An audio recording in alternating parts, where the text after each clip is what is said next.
I'm just going to say, welcome to the What's Good Bro podcast, man. Introduce yourselves to everybody.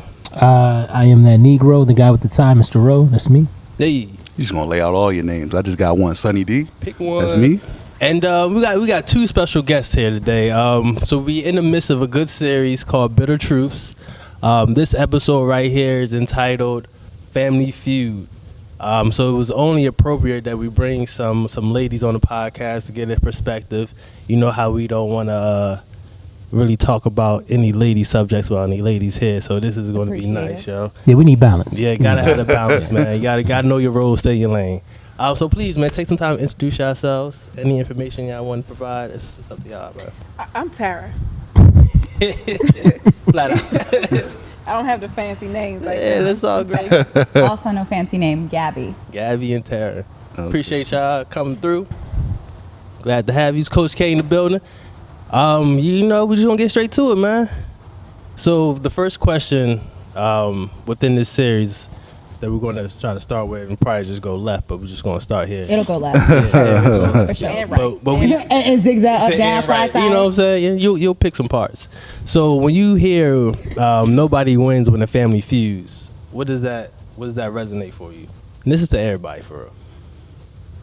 Of course, you know Jay-Z had that. I think it's a fancy way of saying that I'm wrong and I want y'all to shut the hell up. Okay. I'm wrong. Shut the hell up. I mean, I definitely think differently about that. We starting off early, I guess. I think it's just that two people in a relationship should not be in competition with each other. You guys should have a joint goal within that relationship. So when you guys are in competition, going against each other, undermining one another, neither of you win, as opposed to working together. What's your goal? Give me one. What's my goal? To have a successful relationship. That is the goal. But see, that's very broad. And a goal should have a time limit. It should be measurable. No, we talking smart goals. Smart I mean, goals. listen, if we're talking science, she is Right. absolutely correct. The call. I don't expect my marriage to end. But no, it's not an ending. But see, sometimes you can be like what do you see? You would have to start off by defining what you consider success. Okay, and then you would have to decide what responsibilities do I have to get to that level of success, and what happens when I'm not fulfilling those responsibilities.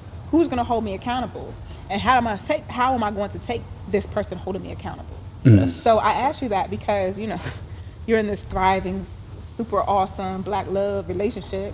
And I think even within ourselves, and I've been asked this question a lot, like, if you say I want a successful marriage, but I don't have any idea what it looks like.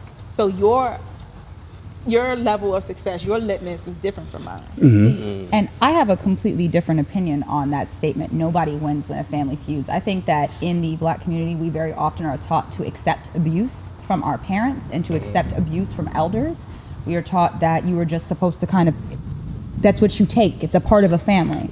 So I don't think that your family, I think it's okay if a family feuds. I think that is normal. It's not that you have to win. At a certain point, you're either going to compromise with the people who you love with, or you're going to go your separate ways. And I think that is okay. And I don't think that family has to be, I think it should be. I love family be together. I'm very close with mine. But I also know that I have to take care of myself as well. So I think that there's a balance that we very often give up.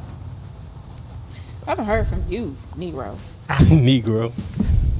So I heard some great stuff from all of you guys. Like really. All right. So for me, I think a relationship starts with yourself, right? You got to know yourself, right? If you don't know yourself, you can't communicate effectively with the other person. Right. So I'm always going to be pushing communication. Always going to be pushing communication. Because without communication, like, what do we have? Communication. Right? Like, Professor X is a fictional character. Nobody knows what everybody else is thinking. So you have to know yourself so you can express yourself, communicate yourself to your partner, and then vice versa. Then once y'all get an understanding, then y'all can start to build on those goals that Tara was talking about. Everything, we do want to have successful relationships, like Sonny was talking about, but what does that look like? Just like what Gabby was talking about. Nobody knows what that look like. I agree with what everybody said, for real. Like, this shit was beautiful for me. Yo, because motherfucker. no, for real. But it's like, I'm joking. with me, I don't like my parents' dichotomy. You feel me? Like my parents have a successful relationship. They've been together since they was 30. You know what I mean? And they had me when they was 33, and now I'm 37. So yeah, they've been together for a long ass time. So that's a successful relationship. Right. But the dynamics is crazy to me. Like crazy to me. I'm listening to you, bro, and I'm like, so that I don't know if that. See, I also, and I know it's they're not here to say so. I wonder what they would consider their relationship to be, because you think it's successful. Now, my parents just celebrated 31 years of marriage yesterday. Okay, ask me about that household. Because I saw the fights. I'm not talking about we disagreed. Yeah. I'm talking about shit getting pulled off the wall. And I think my dad's job, he was in law enforcement, he was a correctional officer. So was mine. They different. You try living with somebody who go to jail prison, not jail. You try living with somebody who goes to prison every day. That's facts. And it's different. So, and my mom would say, for a long time, my mom and dad couldn't agree about what color the sky was. But their mission to stay together didn't always give me the markers I needed to understand what success is. Is success staying your ass in this motherfucking house? You know what I mean? It's success, we just not gonna break up. It's success, we beat the shit. They never hit each other. But there's still, my father's still fixing places in the house that he destroyed. Okay? And they've been in the house since 88. And they've added on to it and they made the house bigger. But there's still places in my parents' house that I go to and I remember that mark on the wall and how it got there. But 31 years of marriage, 40 something years together, I don't know if they would consider where they would consider them to be successful. I think you're right in the middle of what me and Gabby were saying, because like I said, although my parents would have what the world would consider a successful relationship, I remember I said I don't like the dichotomy. You know what I mean? So, their dichotomy? Yeah. Okay. Like how they mix together? Yeah, I ain't I like to think about my grandma and my granddaddy. So my family is from Georgia, and my grandparents were married for 60 plus years before they had both passed away within about a year of each other. I love to say that I am not cut from the same cloth as my grandmother was. I am not. I will not sit in the house. I will not cook and clean. But your circumstances are different. But that's the thing, and that we keep saying, well, they stayed together for so long. Well, what were their circumstances? Yeah. What were the reasons why they stayed together for so long? Choices. When our grandparents were getting married, they didn't really have, a lot of the women didn't have the option to leave if things were happening. They didn't have the option to pick up their 3, 4 kids, 5, 6 kids and just leave and have money and a job and benefits. That's not how it worked. So how do we say that we are defining success in a relationship like that when they are not living in the same time that we are, when we do not have the same experiences, when women are not looked at the same way as they used to be? I'm not going to sit my behind in the house. You couldn't pay me to do that. You could be a house husband for me. I don't want no house husband. You gotta get your ass up. Well, basically what everybody's that's fine. Space, talk your shit. That's not really me saying I want a house husband. I think my point is more so that I'm not giving up my goals, my careers to compromise for my husband. Right. Okay, Somebody understood. always has to compromise. If I could just interject. So what we're basically saying is, like, we're not monoliths. We said that on the last episode. Everybody's going to be different, right? So you asked me what my definition of like what a successful relationship looks like. That can evolve and progress from year to year. Like adversity, changes, both positive and negative, can happen from time to time. I may not be the same person 10 years from now. Yeah. So you want growth. That's what we naturally want. But there could be regressions in life. Why not? You don't know what's coming next year. You don't know if you're going to be alive tomorrow. So like what we're saying is, I want a successful relationship. Do I really need to know what that looks like 10 years from now? What things are you doing now? Well, right now, yeah, I do. Yeah, I can share. So one thing is, I do hold myself responsible. When it comes down to being a part of a whole, one half of a whole. One thing that we talked about was pre-marriage counseling. So therapy, individual therapy, personal therapy, and just kind of really taking a look at myself, what I can contribute. Well, I commend you for therapy. Awesome, because I that's something the black community will do. But I'm asking for artifacts. So can you, like, what you're working towards? Yeah, like, can you give me a narrative? Like, can you give me a story of something that you do that contributes to your relationship? Are you saying that negatively or positively? Either way, it's your choice. Okay, But so one thing, What'd you say? She said, "Gotta be true." So I would say I'm gonna give you a negative. So my problem resolution and how I respond emotionally to things can improve vastly. It's not something a lot of men would admit to because we're supposed to not be emotional. Can you give an example? So with that, let's say that something rubs me the wrong way. The way that I speak out about it, let's say like, what's an example? I'm gonna give you a true one, but it's gonna be something I'm comfortable with. Let me see. Let's say, so let's say I remember something differently than my partner, right? Like, hey, I made sure I took out the trash before this time or something like that. And sometimes we can go back and forth over how we foresaw something that we think about, like how we both foresaw an event or how we both remember an event rather.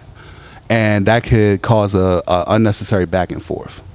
So as opposed to working towards a solution like, hey, look, it's not either that's not big of a deal or we can, like, as opposed to trying to work through it, not trying to be right. How old are you? I'm 30.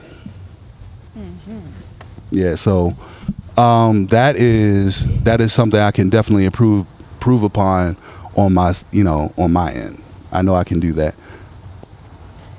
I'm listening to you and I'm thinking about my relationships and what worked and what didn't work and that back and forth because I have a strong personality comes out. And like when it comes to like those trivial things like taking out the trash, take it out if it's full. Like that's just how I feel. Like it's not just your turn to take it out or can you take this trash? Do you see it full? Take it out. But when it comes to like the issues in my relationships, all of them, I don't need him. I do not. And that may be my own levels of growth. Like when I say I don't need him, I don't need you to take the trash out. I don't need you to help me with these bills. I don't need him. So I found that my partnerships had trouble feeling like they had a place in my life because I didn't allow, and I kind of still don't, I don't allow you to take up those spaces. I think I would consider myself to be exactly the same way. I know I'm able to provide for myself. I know what I bring to the table. So because of that, it's hard for a lot of men to step up and feel like they're offering something back towards me when I and maybe this is cocky for me to say, but I know that I offer a lot. So I also expect that I'm being offered a lot in return. But that's the competition. It is. That's where the competition comes from. What type of things would y'all be considered like a offer? Like what do y'all look for that would be valuable? So I am pretty comfortable with my money and my income between my jobs and the things I do for money. So while I like money, it's not something that it's like an offer to me. A lot of men, let's be very real, and I deal with this constantly. A lot of men lead with money because that's what they feel like they offer, especially when they don't know how to be emotionally available, especially when they don't know how to offer support and other things. You lead with money. It's easy to lead with money. And it attracts. And it's conditioned, I think, as well. Oh, 100%. Did you hear that Chris Rock thing? Men are valued for what they can bring. Like men are only loved like puppies.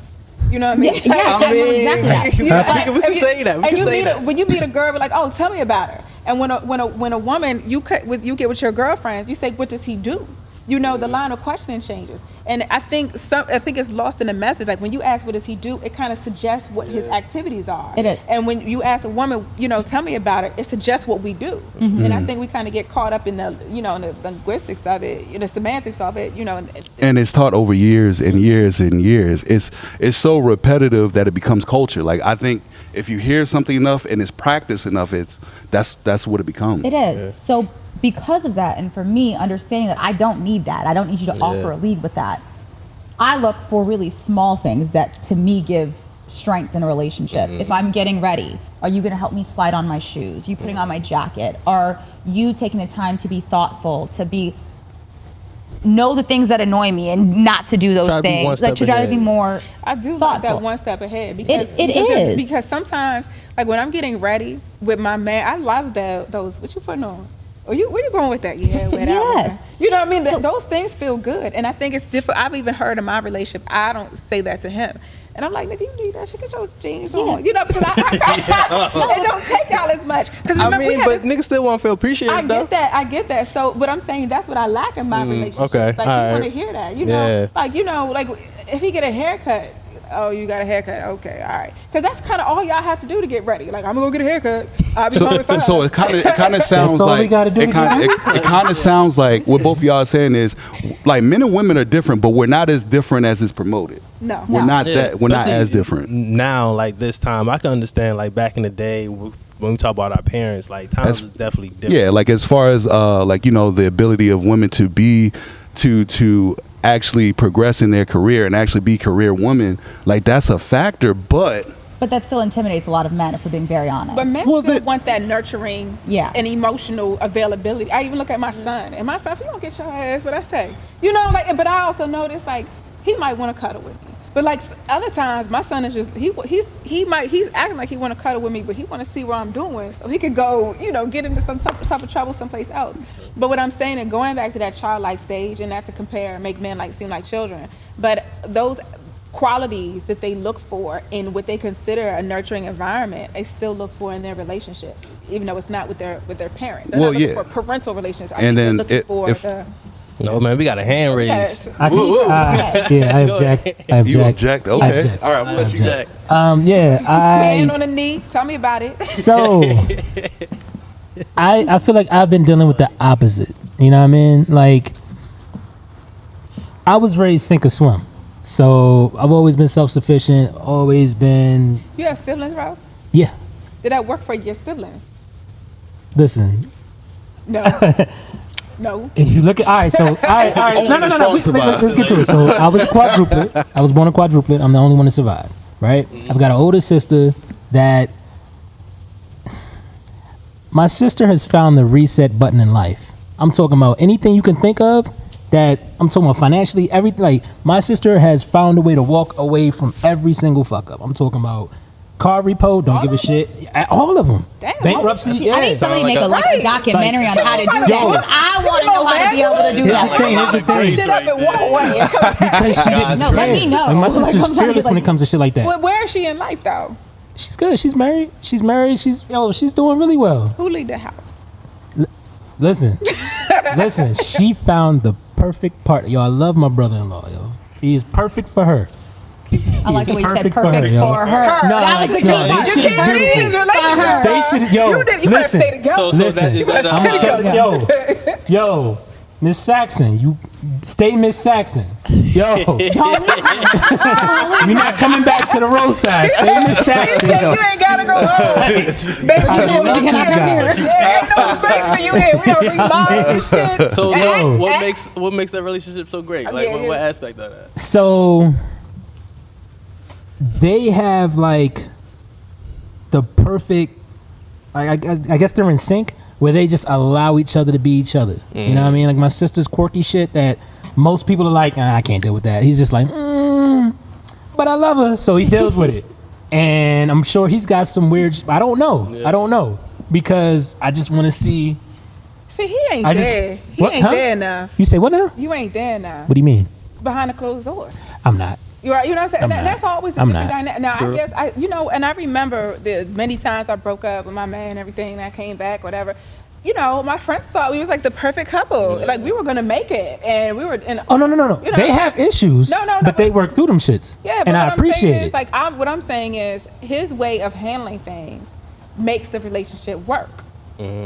Stay together. Makes the relationship work.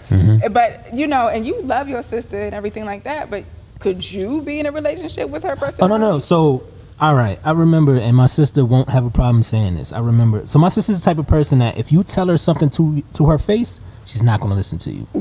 But if she catches you saying something like behind her back, like not even something slick, it's just like, I remember I was talking to a girl I was dating, and I was like, yo, I'll never marry a chick like my mom or my sister. My sister heard that, and she's like, oh, I need to get my shit together. I don't know why that That's an clicked. interesting lesson to learn. My I don't brother know doesn't why love me. that clicked. I don't know why it clicked, but she was just like, "Oh yeah, I've been a brat. I need to stop doing that." I mean, and that, But That's a lot I of don't know. self-awareness. Like I get your example, bro. But my family tells like when their girls like, yo, my cousin's beautiful. He's like, come over here and look at her. She bad, and I'm in pajamas. but it's gotta be more than that. I'm sure you heard that that saying, "Show me a beautiful woman, and I'll show you a man who's tired of fucking her." Like, yeah. So my mom, can I say inappropriate things? Like, Yeah. okay. Oh, yeah, it's fine. But my mom told me when I was very young something that has stuck with me to this day. My mom told me that pussy has no face. Yeah, I heard it. Yep. So this was before I lost my virginity, before anything happened. My mom told me, I just want to let you know that pussy has no face. It doesn't matter what you look like. It doesn't. Pussy's pussy, basically, is what she said. She was like, so you need to offer something else, because the reality is they can go out and fuck whoever. They're going to get off whatever. You guys can get off with a paper bag over somebody's head as long as there's ass and tits. You're okay. Max, you don't need to look. You don't need to kiss. You don't need to touch. You can just get off. I need some emotional intimacy. Don't Okay, worry let's about no, it. let's go. no. Okay, go. bro. So let's talk about you when you were a Sigma in college. Let's be real about how you were in college. How were you in college. Exactly. You were a whole later then. It came after. He was a whole came after. He said that with I her was arm me and her by me. chest. Okay. Me by me. My Let me point get is, loud. Everyone and roll. knows that I was a whore.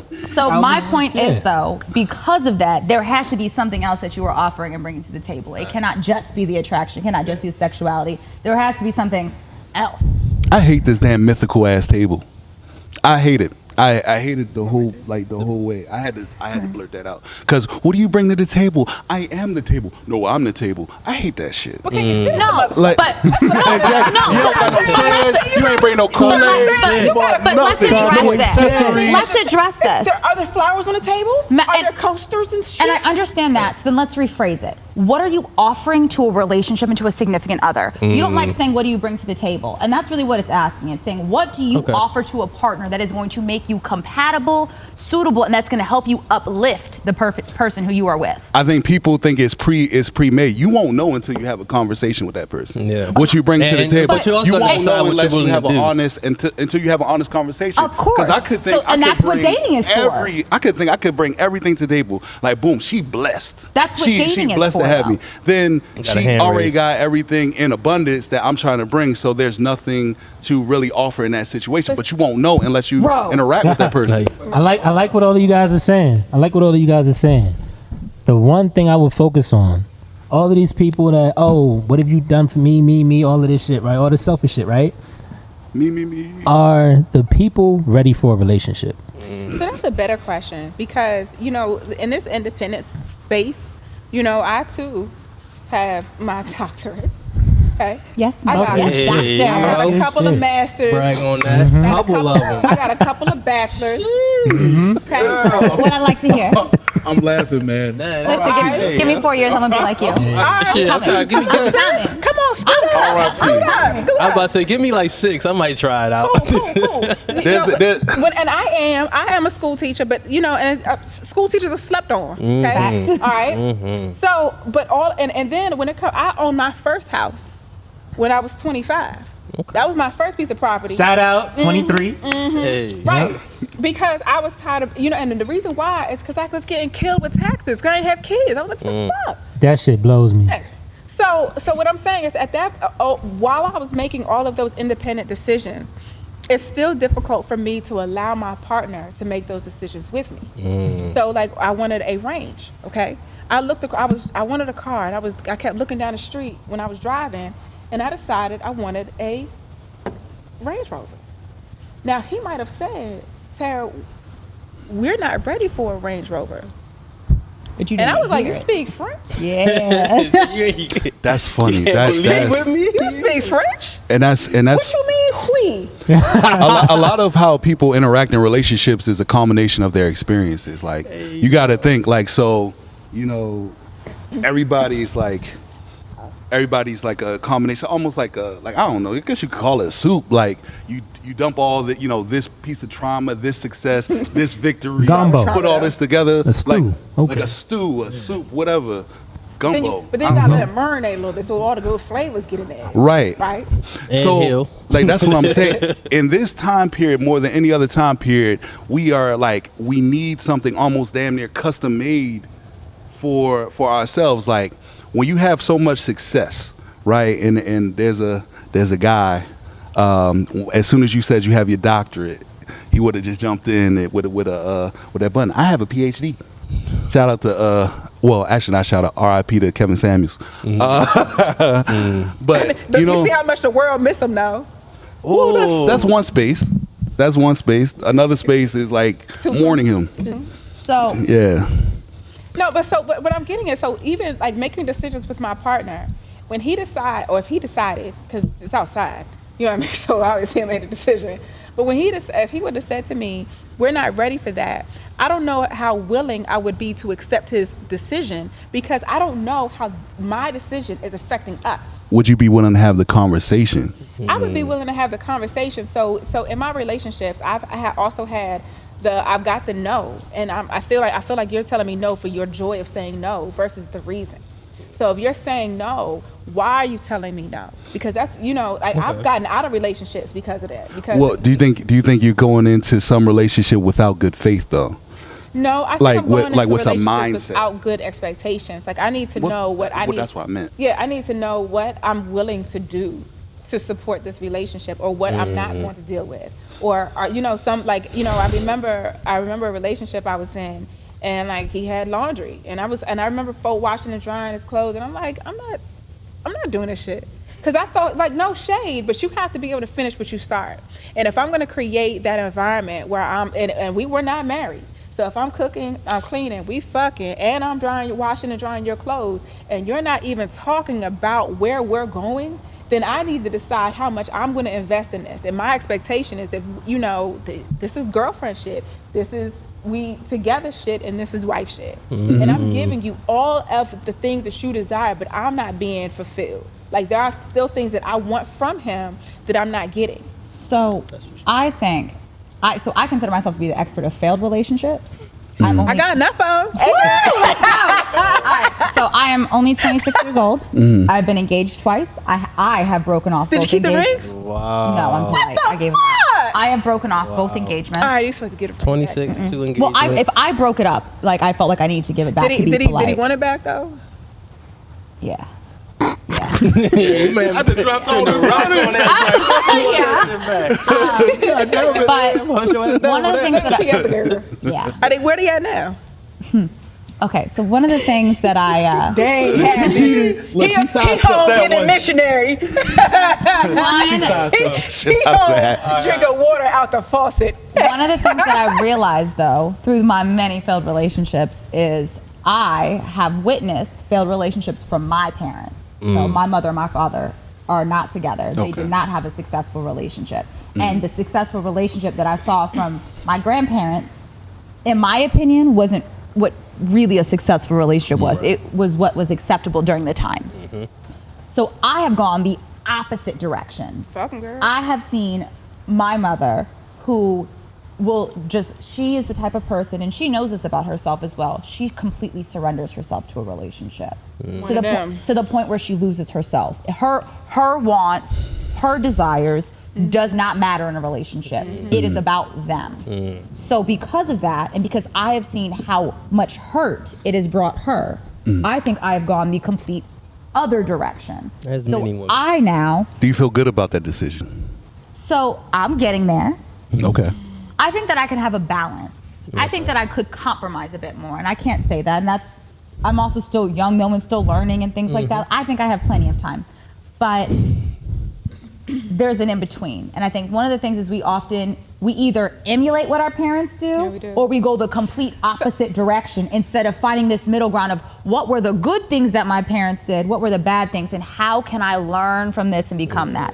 And I'm working on trying to get to that middle ground myself. So there's two things I wanted to add from the earlier we spoke. One of them was what you said, Gabby. Like when you see your grandparents' relationship and then your parents, and even my parents, and they 31 years, I don't know what the fuck it took to get there. I didn't see that part. You know what I mean? So now you kind of say, I want a relationship like my parents had. Well, do you? Do you really? Because it took a lot of shit to get there. And then the second part, and just going back to Sonny and you, Gabby, is that you said like you got to know yourself. Like Rose had a relationship with yourself, but it took a long fucking time to know. And what I thought I knew about myself, I might not like that no more. And it takes, but I hate that. Like I hate it, but I had to realize that somebody was my practice. Like I'm you know, like I was somebody else's practice, and that's a very hard thing to do. Like when you found out, I was in one relationship, and I remember he and I would have conversations about our mistakes in the past, and we would talk about it in, you know, in context. But when it came to the practice of it, you know, we failed on those same markers that we had talked about. And it was, you know, when we decided to part ways and everything, we had mentioned like, oh, you know what? But I gave, what I want to say though, in that effort, I gave it a valiant effort. I'm like, look, I really don't like where we are. It's kind of fucked up, but I would like for us to move on. And he said, I don't think we can.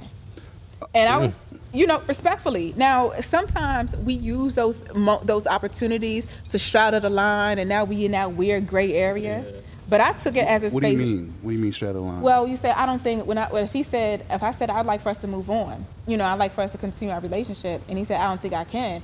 I took it for face value, and he was just like, I thought you was going, you know, call me back and such and such and such and such. Yeah, so basically we can still fucking and be around each other.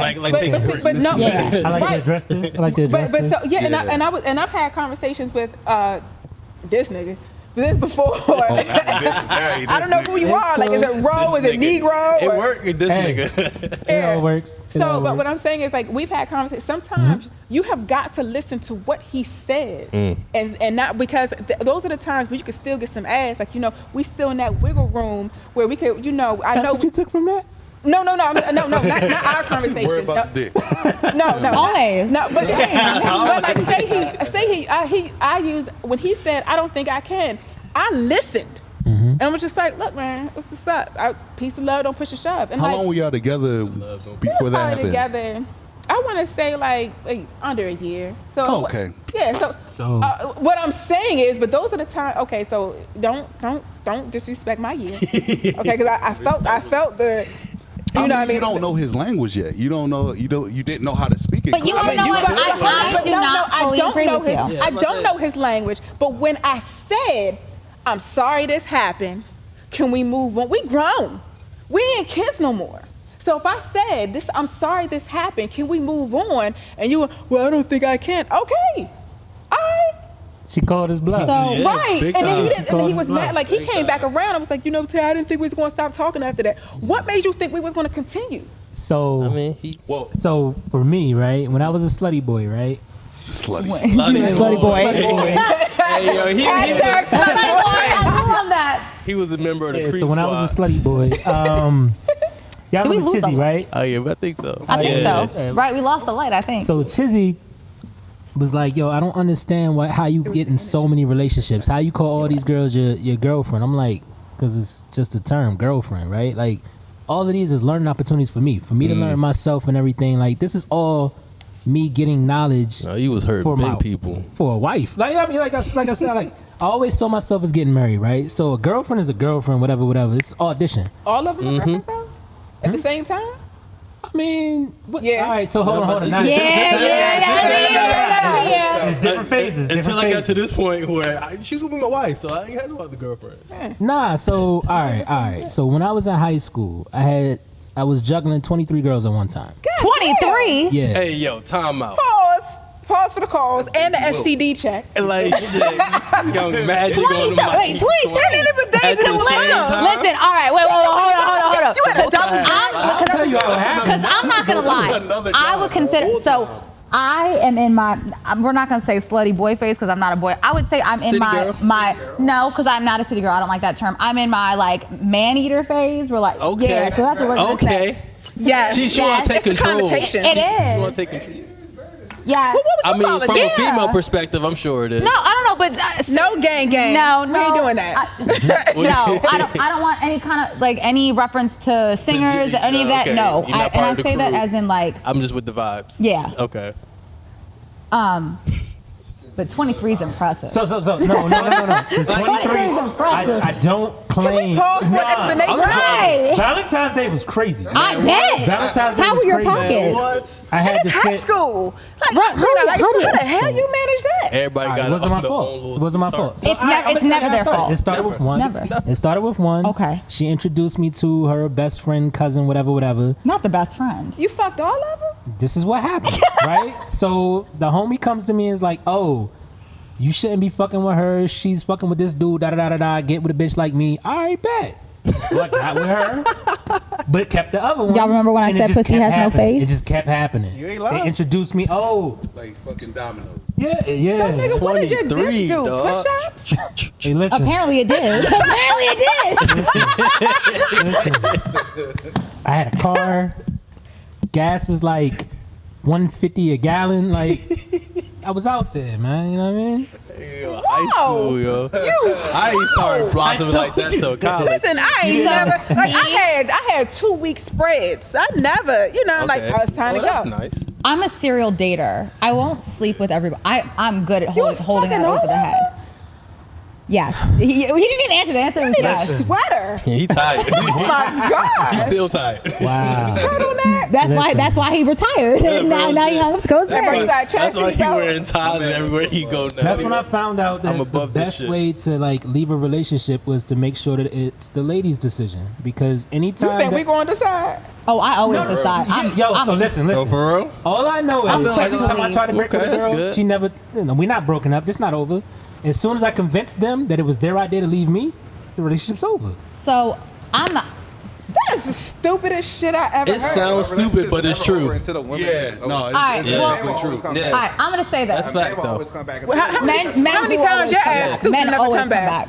First of all, No, I but see, disagree. it's sort of like Pet Cemetery. I mean, Here, when he I would comes say back, majority. when he come back after you break up, it's Pet Cemetery. Alright, They, you know what I'm saying? Like, they don't come back the way they left. You said you disagree with better. men always come Absolutely. back, and I'm going to tell you Whoa. how I personally feel about that Okay, bet. situation.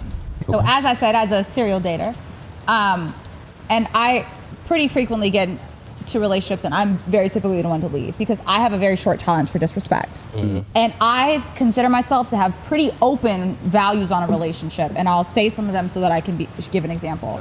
I am not somebody who is big on monogamy, and I'm very open with saying, I know, crazy. And I'm very open with saying that. I like men and I like women, and I thought she was poly. I was like, no, not what? kind of. But for me, so like for example, I had a girlfriend throughout college, and our thing was we all throughout college when I dated her, we always brought in other guys, or that was our thing with each other. So like we had our thing. With men who I've dated and been in serious relationships, in like long-term relationships, same thing, we'll bring in other women and things like that. So for me, I'm like, you can spice it up. You can have it. You like the girl over there who you see at the bar? Tell me, I'll probably like her too. Like, bring her, let's go. So for me, I'm like, in my opinion, you don't really have a reason to cheat because I'll do it with you. Let's go. I disagree So- with Gabby with the whole third party stuff. But- only in the sense of the third party, but rock on. Oh, Rock on. see, it's fun for me. Like Yeah. it's fun for me. But I would don't say that. understand. But- Like, I'm willing to be all that you want me to be.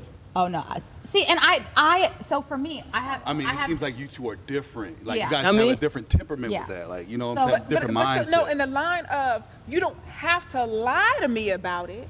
Yeah. So Then- I also have that Yeah. opinion. I also have the honesty. So for me, all I ask is that you are honest. You want to go out and sleep with somebody else, something's happening, be honest with me. Before or You're sleeping- after? Before.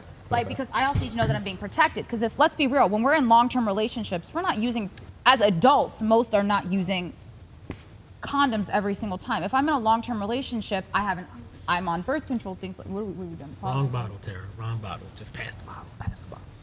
Okay, damn. Hey, I'm sorry. I'm getting distracted. I don't know what the hell is going on. This conversation requires liquor. I was trying not to blow it up. Like, shit, they So gonna be trying to let me That's try to serious. sum it up as quick as I Oh, can. bullshit. All right, let me leave it right here. God So damn it. I was pretty much my point is I'm very open as long as you're being open with me. I don't need monogamy. You can do your thing, but I need to know that my health is not being put at risk. Respect. And I need to know that I'm not putting your health at risk. Respect. I am very good at communicating my feelings. I lay it out. I'm upset because of X. I need Y so we can get to Z. I want to sit down and talk it out. Now, not every guy's like that. Not every guy wants to. But I myself have been through a shit ton of therapy for past traumas that I have experienced, which have allowed me to get to that point. Do you find a lot of other women have similar opinions towards that? Like, No, I think I kind of am to the side. I'm kind of the abnormal for what most women want out of a relationship. So for me, when I get introduced to that disrespect, when I think I have very reasonable expectations from a relationship, I'm done immediately. So even though I told you, yes, you can sleep with other women. I don't care, but I need to know what's going on. I need to know you're using protection. If you go out and do it, don't tell me. I find out later, done. I don't care if I ever gave you permission. My idea of cheating, my boundaries were that I needed this. So you set the ground rules. How do I broach that conversation with you? Like, hey, better go out and fuck. You know, like, how So it's never really. Are these initial non-negotiables? I'd say that these are conversations I have. So, for example, the last guy who I was dating, the one I went to Cancun with, who ended up having a girlfriend, I told him the moment we started dating each other, I said, I do not expect or want monogamy. I said, until I know that you are committed to me, I will continue to date if I so see fit. All I ask is at this point, because we are exclusively sleeping with each other, that is what you tell me, that if you are going out to sleep with other people, you are wearing condoms and you are being honest with me so that I know that we are also using condoms when we sleep together, etc. We're getting tested more frequently than we would, and so on. And I'm huge on like sexual health. I want to be an OBGYN. So like that's what I'm going to school to be a doctor to focus on this. True. So this is my flora. So this is what's exactly. So this is what's important to me. My issue with him was not the fact that he had a girlfriend or was sleeping with another woman. That really wasn't my issue. My issue was that I was lied to. So once that boundary gets broken, I'm done. And I'm not a you can come back. I'm not a have a second chance. So a lot of times what I have experienced is I tend to always be that one that got away. They always come back with these like grand gestures to get me back, whether it's clothes, shoes, vacations. Like I've gotten offered these crazy things from men to go back to them. And once I'm done, I'm done.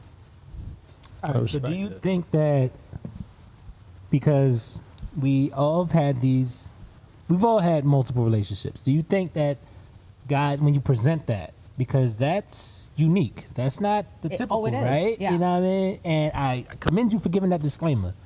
I'm big on giving disclaimers. Like, it's like, that's a great thing. But anyway, dudes might be thinking that maybe, this is a test. She can't be this cool. She can't. But, and you want to know what? Some people have tried that. But I've also dated guys who were very honest with me and said that they did not want to go outside of me. And I'm also okay with that. I'm not against monogamy. I'm able to commit. I can. We can do that. I'm okay if you just want to be with me. Or I'm okay if you don't want to be in a relationship. I just need the discussion up front. This is why I like conversations and honesty. So you are going to know my values. You're going to know my expectations at the right time. Like maybe these aren't first date conversations. Like I'm not going on a first date with somebody and I'm like, hey, by the way, you can fuck whoever you want. Like no, because that opens this door. Yeah. But when you get to that point where relationships are being discussed during dating, is then when you start to set those values that you need, when you set the boundaries that you need, is when I then bring that up. That's right. Yeah, I don't think there's like a one size fit all. Like I think we try to do that. Like everybody's trying to find the magical equation for like how a relationship can work between like various different people, between billions of people. Like everybody's really different. So like when you say that, even the way that it's presented at the beginning could be different between different people. It's like it is. Now this one guy said girls who suck dick good suck a lot of dick.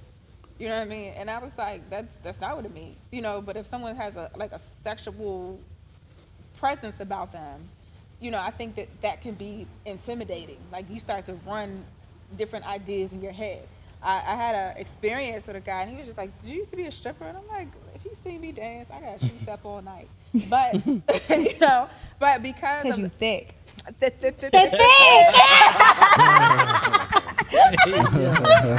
Okay, I'm done. I'm so sorry. Yes, but like, I told you the first time I saw you, I said your butt wasn't fair. I told you I was mad. God knew he couldn't get me back. Right there. I would be reckless. How y'all feel about butt comments and body comments? Oh no, I would be the worst. If I was thick, you couldn't stop me. I just don't like being over sexualized all the time. Like when it's time, you know, it's cool. Yeah. But like if I'm trying, like, you know, I said I have my doctorate. So if I'm talking on a panel about restorative education, and you can't hear nothing I say because my hips wide, you know what I'm saying? That's a little frustrating. Like, so you devalued me, or you took away all of my time I put in, all of my accolades to tell me my ass is fat. You could have saved that. You find that happening a lot? Yeah, I do. And you know, and I think that because sometimes I break the stereotypical ideas of an educator, the tattoos, the piercings, the, you know, just the you know, The whole style. The whole style. J's on. Yeah, you know, little flax. It was raining outside, but I wear this to work. And then I switch it up and wear the heels to work. So you just never know. And like, I have a lot of. This is my only visible tattoo, but it's like as if I can't be considered a true professional because of that. So but what you can do, because you can't relate to the other parts, you can relate to the sexuality, and I didn't see. Well, people like a template. So people like order more than they like to admit. So when you have something like, hey, like, you know, how do I go about this, or how do I start this journey with dating, or how do I know these pitfalls? There was a template that may be 20, 30, 40 years old. So people proceed to follow that. Oh, if you want to keep a man, you got to be able to cook, clean. You got to be able to maintain the home. If you want to keep a woman, you better be able to pay all the bills. You better be able, hey, you can't have her out here wanting another dick. You better be able to lay it down. You better be able to do all these things. And there's a set template, and it may differ between different cultures. What does that have to do with how people are sexualizing, though? Like, I understand that we see these boundaries that have. But that's a part of the template. But see, that's the competition. Like, you ever seen the animal kingdom, the bird with the brightest colors is more attractive? Peacocking. Yes. Yeah. That's what they call sexual. peacocking. Well, it's called sexual dimorphism. Okay. So, hi, okay. biology teacher here. Okay. Hey. Right there. I mean, we need a shot for that one. Yes. But I think I have a really unique take on what you said, because I model swimsuits and lingerie while I am also a high school teacher. I want to do that. I want to model some swimsuits. That's what I do. Listen, I have to show you these photos after. They're so cute. I've been published in numerous magazines, including Jet, Ebony. I have been published in men's magazines. My mom has posted pictures of me like topless, covering one hand on her Facebook. Like, but not only am I that, I also am a high school science teacher who teaches biology and physics, and I'm going to school for my MD and PhD. So I make a lot of people uncomfortable because I fully embrace my sexuality and I do not have fear of it. And while I get judged from it a lot, and while I do not often like the judgment I get from it, I still don't change it. Because for me, it is something that I have truly embraced and come to love about myself. And it's not that I'm always sexual, it's that I embrace just kind of the sensuality of myself. Now, before we started, we were talking to each other about the hearsay that goes over the chatter that goes in the building. And there's a lot of, but you, of all the chatter, I think Ro mentioned she's one of the best English teachers in the county. Okay? But you, I stand by that. awesome, thank you, that's what's up. But we don't get to, but that chatter that kind of goes on, talk about my accolades too. So so when my students they talk about, your body size, anything like that, I want you to understand that, my mom told me, don't ever be pretty dumb. Don't be pretty dumb, Sarah. You know what I mean? Because that's going to take you but so far. But those other parts, so like even swinging back into the relationships, that is a constant factor. Even in my longest standing relationships, it's like, oh, Sarah, I know you got a slew of niggas in your DMs, and I really don't. Like, I think I'm about to sell this little ottoman, and I just told her the measurement. So, you know what I mean? I don't have anybody or any type of situation slide into my DMs because I haven't created that, social media presence. No shade. See, no shade. No, not at all. So even in my relationships, I have to defend myself to my partners because you can't believe I'm at my job making a podcast. You know what I'm saying? Like, you can't believe that I'm going to go home and do some research. Like, you can't believe that those parts of you exist outside of what you see. And what it is for me, and what I've noticed is, I have a very large social media following. I have almost 40,000 followers on Instagram. Okay. As I said before, like I did TV and things like that. Hey, make sure you plug us, man. But one of the things is, Gotta put that out there. for me, I commit to the boundaries that I set. So if I'm telling you I'm dating other people, I'm probably dating other people. But if we have the conversation and we say, we're in a relationship, I do not want you talking to other people, what I'm going to do is I'm going to commit. I don't, just like I commit to my job, just like I commit to school, I'll commit to a relationship. I even talked to my homegirls about like one of my friends told me this guy she was dating, and she really likes him. She's vested interest in each other. And he told her we're not compatible. She said, Tara, I cried for 5 days, and I'm like, baby, that is 5 days too fucking long. And in that, he's still calling her. And I'm like, why are you? You see your face? That walnut right? That's the same look I had. If you tell me, sometimes you gotta. I'm probably understand. making it for a reason that you don't think. But he's saying we're not compatible, so why are you hitting my line? But I had to ask her a different question. It's where the Samuels come out. Why are you answering? You know. Yeah. You can't tell her how to react Say it again? to that situation.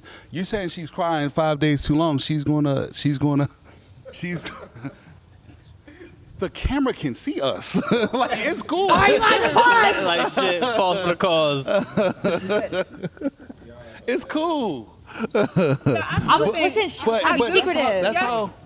I do think that she's going to respond to that. But I also, I'm not saying don't be sad. And that's what I'm saying. You probably wouldn't. You probably think that's 5 days too long, but that's 5 days perfect for her to respond to that in that way. Okay, but here's it's the a bigger long thing. Here's the bigger thing. But that might be how she processes Okay, it. you know what? Stop being a sucker too.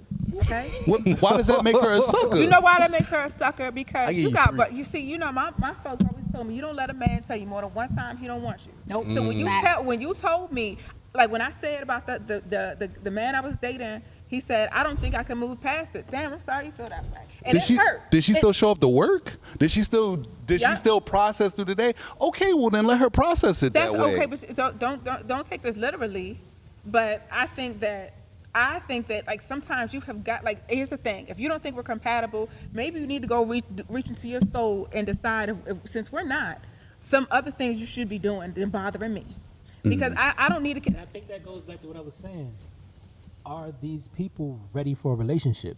That's what it comes down to at the end of the day. That's why I always say you got to know yourself. Like when I did the slutty boy thing, every relationship, every woman was different. Like I remember when I left high school, the way I looked at women, or I called them females at the time, but the way I looked Thank you at for not saying females now. Right. Thank you. but the way I looked at women, like I had not met an intelligent Baby boy. Yeah.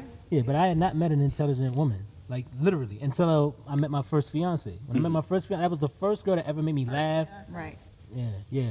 So anyway, she knows who she is. But when I met my first fiance, that was the first like Shout out to witty the girl chick with that the I've star. ever met.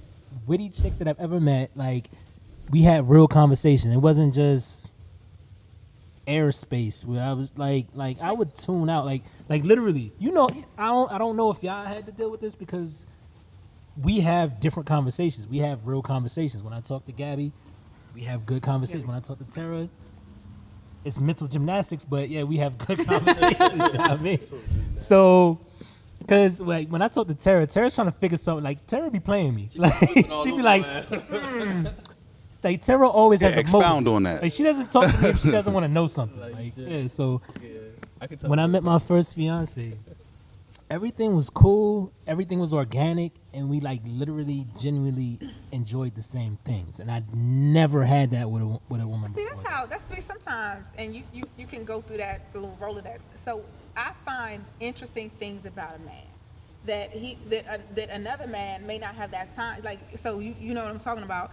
One man will talk to me, and I'll entertain and we'll form a relationship, but you kind of wouldn't assume he could talk to a woman like me. But I find something interesting in him. You know what I mean? Like I have a thing for medium ugly guys. yeah, but like medium ugly guy. yeah, like they're walkable. I didn't know it was You know an what I'm actual term saying? for Like this. they're walkable. No, there's definitely a term. You said they're Yeah, but walkable. There's definitely a term. Yeah. So sometimes The like disrespect. one guy Vacation. One guy Oh, I man. dated, like he found he found like these really interesting places to go. So he would ask me like, "What are you in the mood for?" And I'm like, you know, I just want to hear some music and something. He's like, "Something chill." I'm like, yeah. He's like, "All right, come on."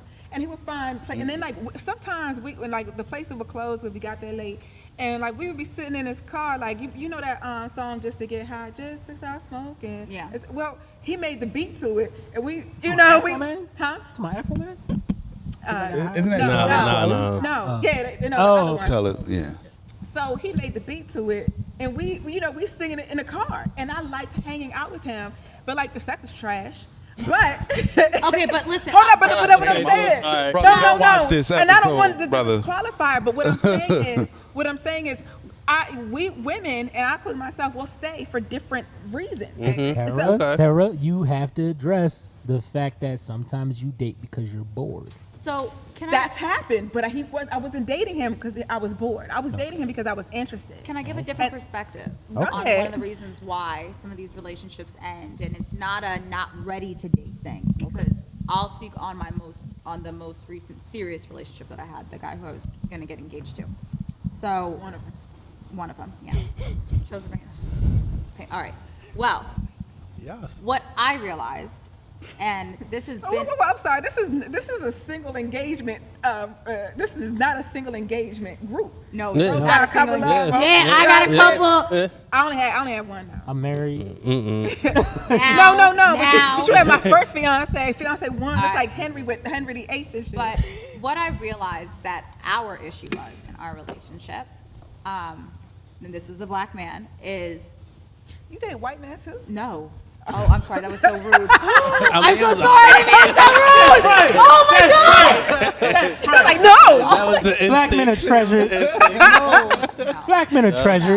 Gosh. Just as black No, women are you treasured. know what? And We love here, each and other. Actually, And let she me, said the ugly face. but no, I want to say Are you this before I say serious? my All right, next go ahead, thing please. because of that. My first boyfriend in high school was white, and I myself am mixed. My father is black and my mother is white, but I grew up in a family who told me I was black. I was raised being told I was black, and I was only raised really around my black family. So for me, it was never a, oh, I'm mixed. I have always identified as a black woman, regardless of how light skinned I am. My father instilled that in me. That's dope. It was very important to him and my grandmother and everybody else. I believe that. But my first boyfriend, and the reason why I will never go back to dating a white person again, is because when I met his parents for the first time, his mother asked me what I was. She said I looked exotic. She put her, and I said, oh, well, my dad's black and my mom's German. She put her hand on my thigh and said, baby, just tell people you're German. Your life will go so much easier. And as someone who was raised with, like, Yeah. as a very proud black woman. Like, I had a residency with the Dance Theater of Harlem, a black ballet troupe. I was a majorette on a drum line. Like, as someone who grew up fully embedded in black culture, to be told that I should put it down. That's wild. And then he told me to, like, shh, don't say anything. She's just like that. It's not an experience. I don't relate, and I don't connect to the white culture per se. It's not something that resonates with me. So it's hard to have those cultural differences when if you can't roll up to like my family affairs and it doesn't work for me. That's wild. But what I realized with with the relationship that I was talking about previously was where I think our relationship went wrong, because I mean his mother had offered us or had given us like $20,000 for a down payment on a house. Like all these things. Like it was set up. It was set up for us. And She really wanted him out the house too, and married. I know, and he had a good government job and his own condo and all these things, so things were good. Like went on wonderful vacations with each other, and it was great at the beginning. But what happened is we also got complacent, and I didn't think it was complacency on my part because I kept trying. And I like to go out. I like to do things. I want to be out. I want to look pretty. I want to have on makeup and go to a nice dinner. Show me off. cute. Like come show me off. But I'm with you though. He was exactly. He was very comfortable in the fact he felt that we were comfortable. So we were comfortable. He would go to the liquor store across the street and go grab a bottle of wine and order Uber Eats, and we would just watch a movie. And that was every single night. Yeah, that's cool for a while. And what ended up, and it worked for a little bit. And I also got part of it. Most of our relationship was during the pandemic. Yeah, I was about so to say like that during pandemic. that, I get it, and that worked. But when things open back up, and I'm still sitting on your couch, it didn't work anymore. And then at that point, it didn't even click for me that I had an issue with it. But what happened is my normally pretty damn high sex drive went to pretty fucking low. Like I was no longer attracted to him like I previously was. I no longer felt special or wooed. Wow. And one of the things that's really Gotta important, feel wooed. and one of the things that's important for women, and one of the things that's going to get us off is feeling special, feeling important, feeling we're something attractive to you. Now I remember like when I was in the dating stage, dating. I love the thrill of the chase. It is. And but once you they still got need me, that. but when they got me, they were like, "We ain't spending no money." do Yeah, you but still need that. attest to that. Hey, we to go to building. that, right? Y'all think that the guys that y'all are dealing with, once they get you, they're like, all right, I don't want no competition. Let me go ahead and I don't think it was a You don't think it was competition. No, that? I do. Nah, I what's do. that- what's I think that that Drake mine line? didn't want that. But for what man? No, I don't know a man who likes competition. Like I can't wait for Yeah. some nigga to flirt I with don't my know. girl. I don't know. Most you know what guys I'm saying? who I That shit talk does to not haven't happen. But the other part is I. say confidently, my heyday, my prime slutty days. I used to go to the club, walk up to a random dude. If I saw a chick that I liked and a dude that I didn't think that they matched, I go up to Okay, the dude and be like, Kizzy. "Hey, give me a See? bitch." So That's a- wow.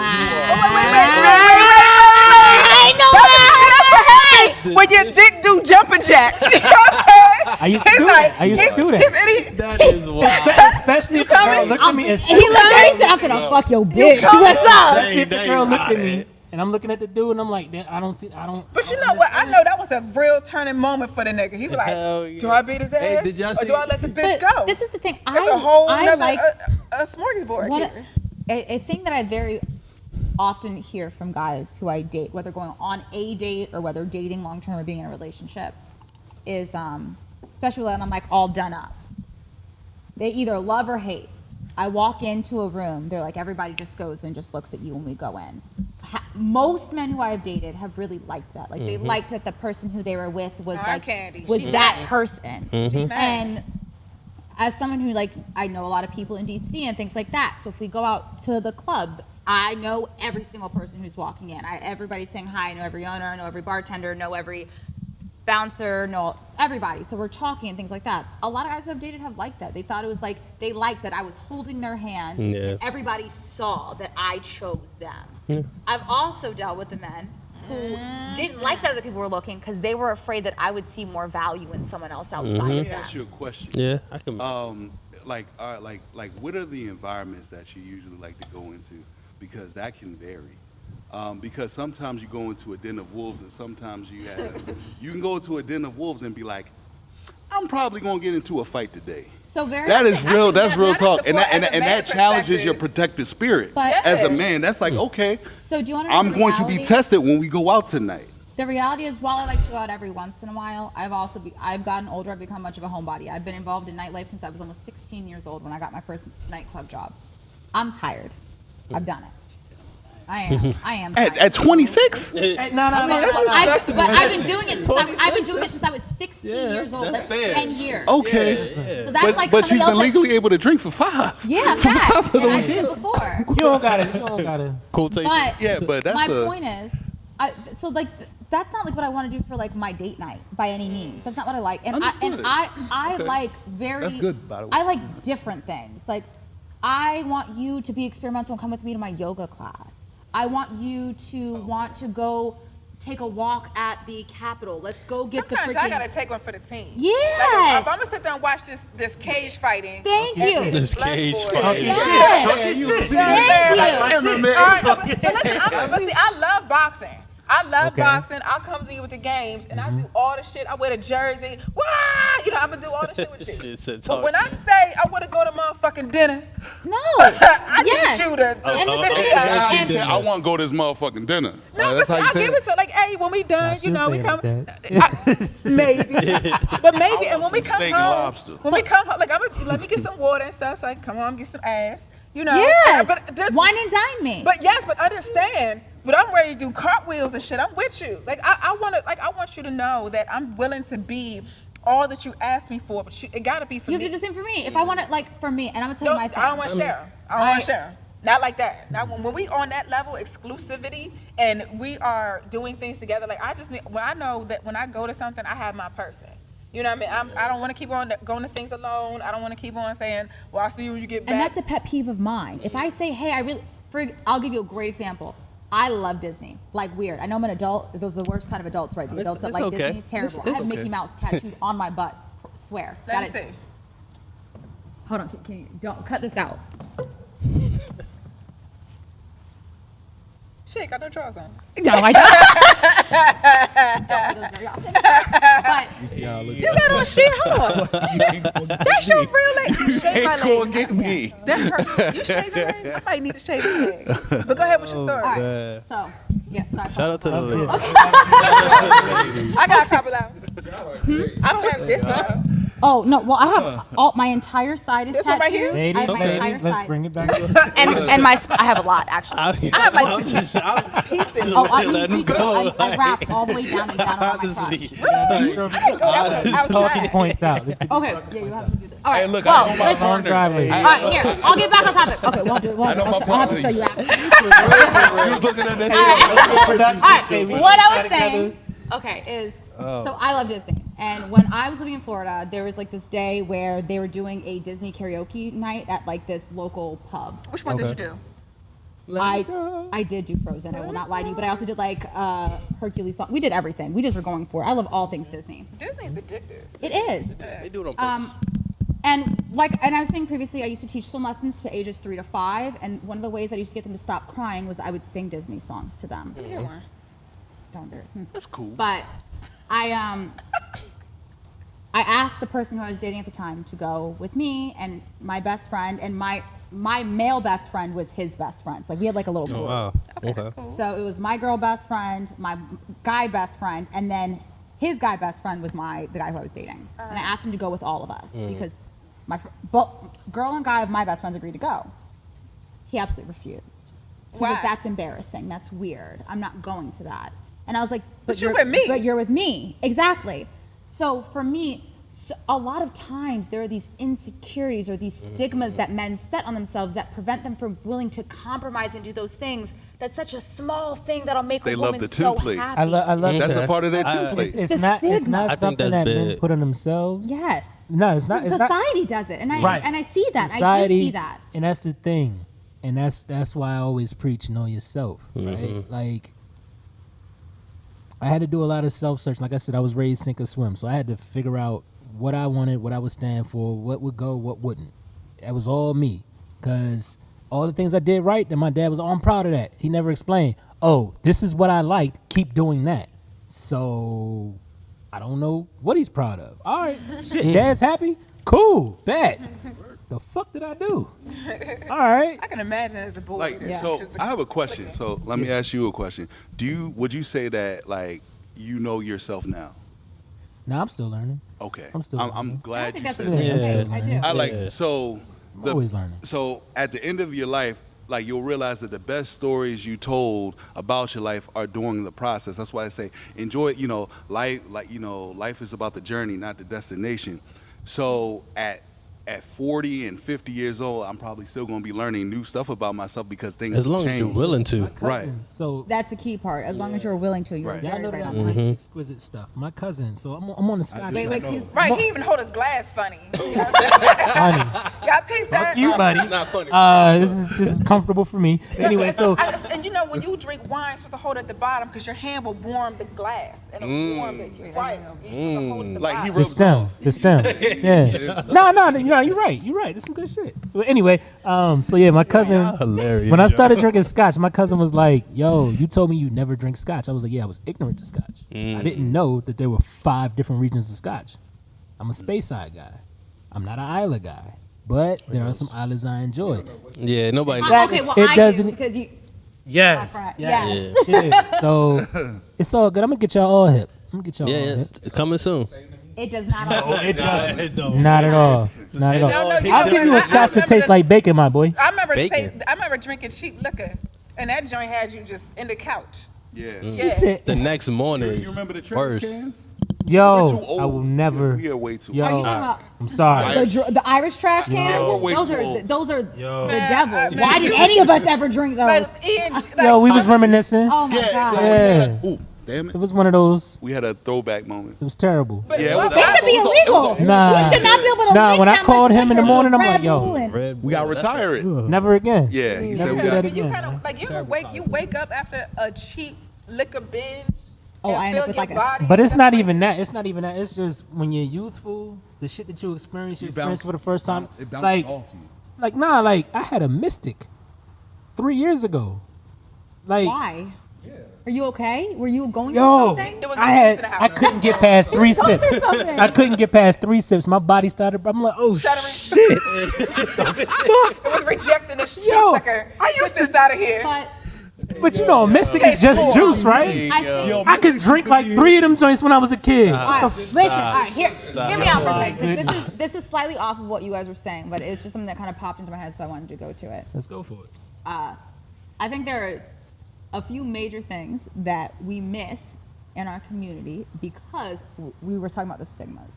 I think that there is a terrible misconception, and you talked about the Black community in therapy previously, and so did you. That is something that we just do not often do.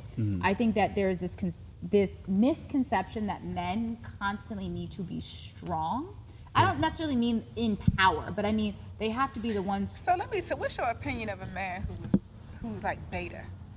But there's a difference, and there's a balance. Are we going to define it first? Are we going to define it first? Her thoughts. I think you want. Did you have some more you want to add to it? Because I'm Okay, ready let's to see. go. No, but Yeah, 'cause I think it was one going. of the things that I feel like one of the main things that with what we've been talking about is like family feud and relationships and what makes a healthy relationship.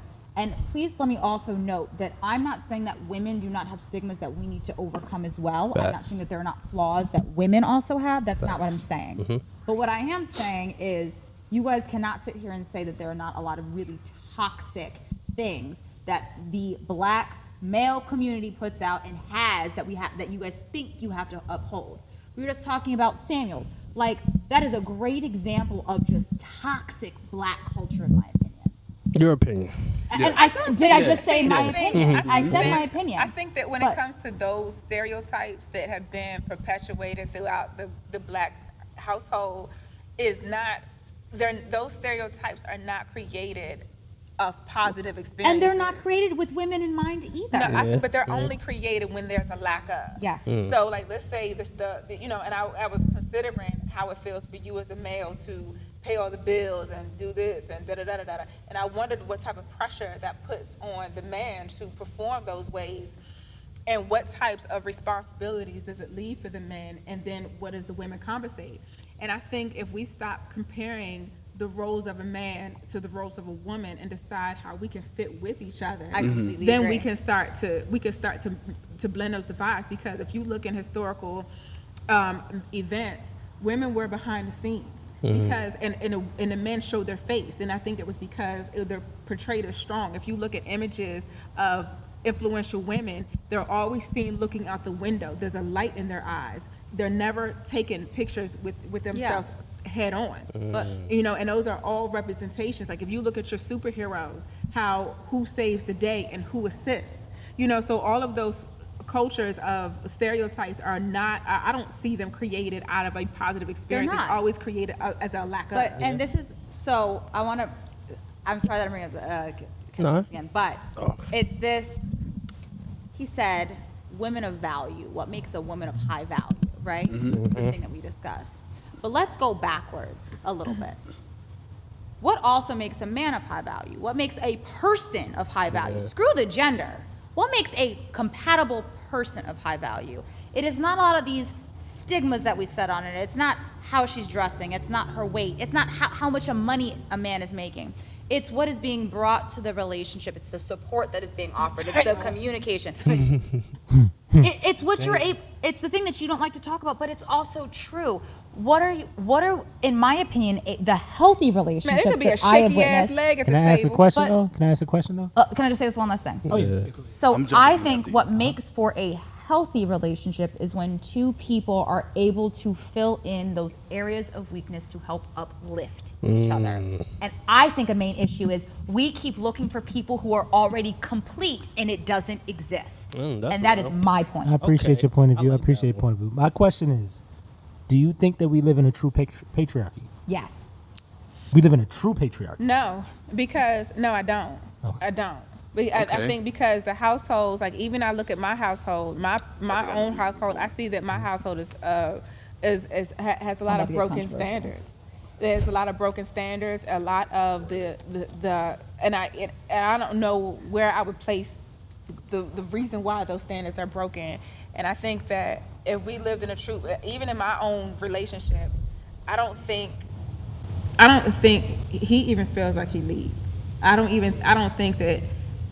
know if I give him the opportunity to lead, but I don't think he feels like he leads. And I think where he leans on me, I had in the past taken advantage of, you know, whether it was on purpose or not. Like, you don't know what the hell you're doing. You know what I mean? Instead of kind of using that, like, you know, my mom and the old ladies would say, you don't have to lean in on that. So if he has an inadequacy, instead of saying, what the hell you doing?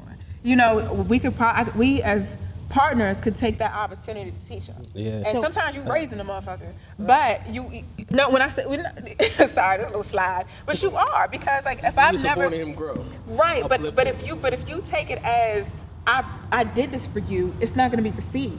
Versus, hey, you know what, you did a good job working through that. Let's try this again. Right. I mean, with that, I'm interested. if I could just add on to that. Oh, I won't forget. Trust me. Yeah, My thoughts. If I could just add on to that, actually kind of give perspective. Whenever you're talking about the Black experience, and this is something that like we haven't really quite touched on yet, we don't really acknowledge slavery as much as we should. We don't acknowledge Jim Crow. We don't acknowledge a lot of the things that have happened to affect the Black dynamic. I think that's false. I think we I always also go think back to slavery as We the- didn't touch on as it an today. excuse. Well, No, we did. Well, it's not an today, excuse. It's but actual trauma that no. we have not taken care of. But that's not No. your trauma. But that's not our. Yeah.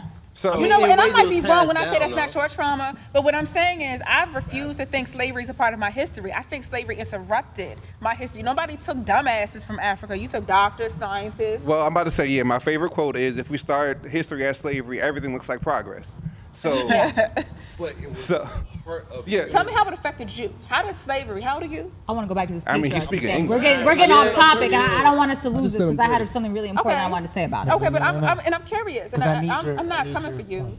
Because I saw the tone of your I wanna say posture it, change. Mm-hmm. I just want you to loosen it up. Well, the way that okay, let's talk about the frustration, right?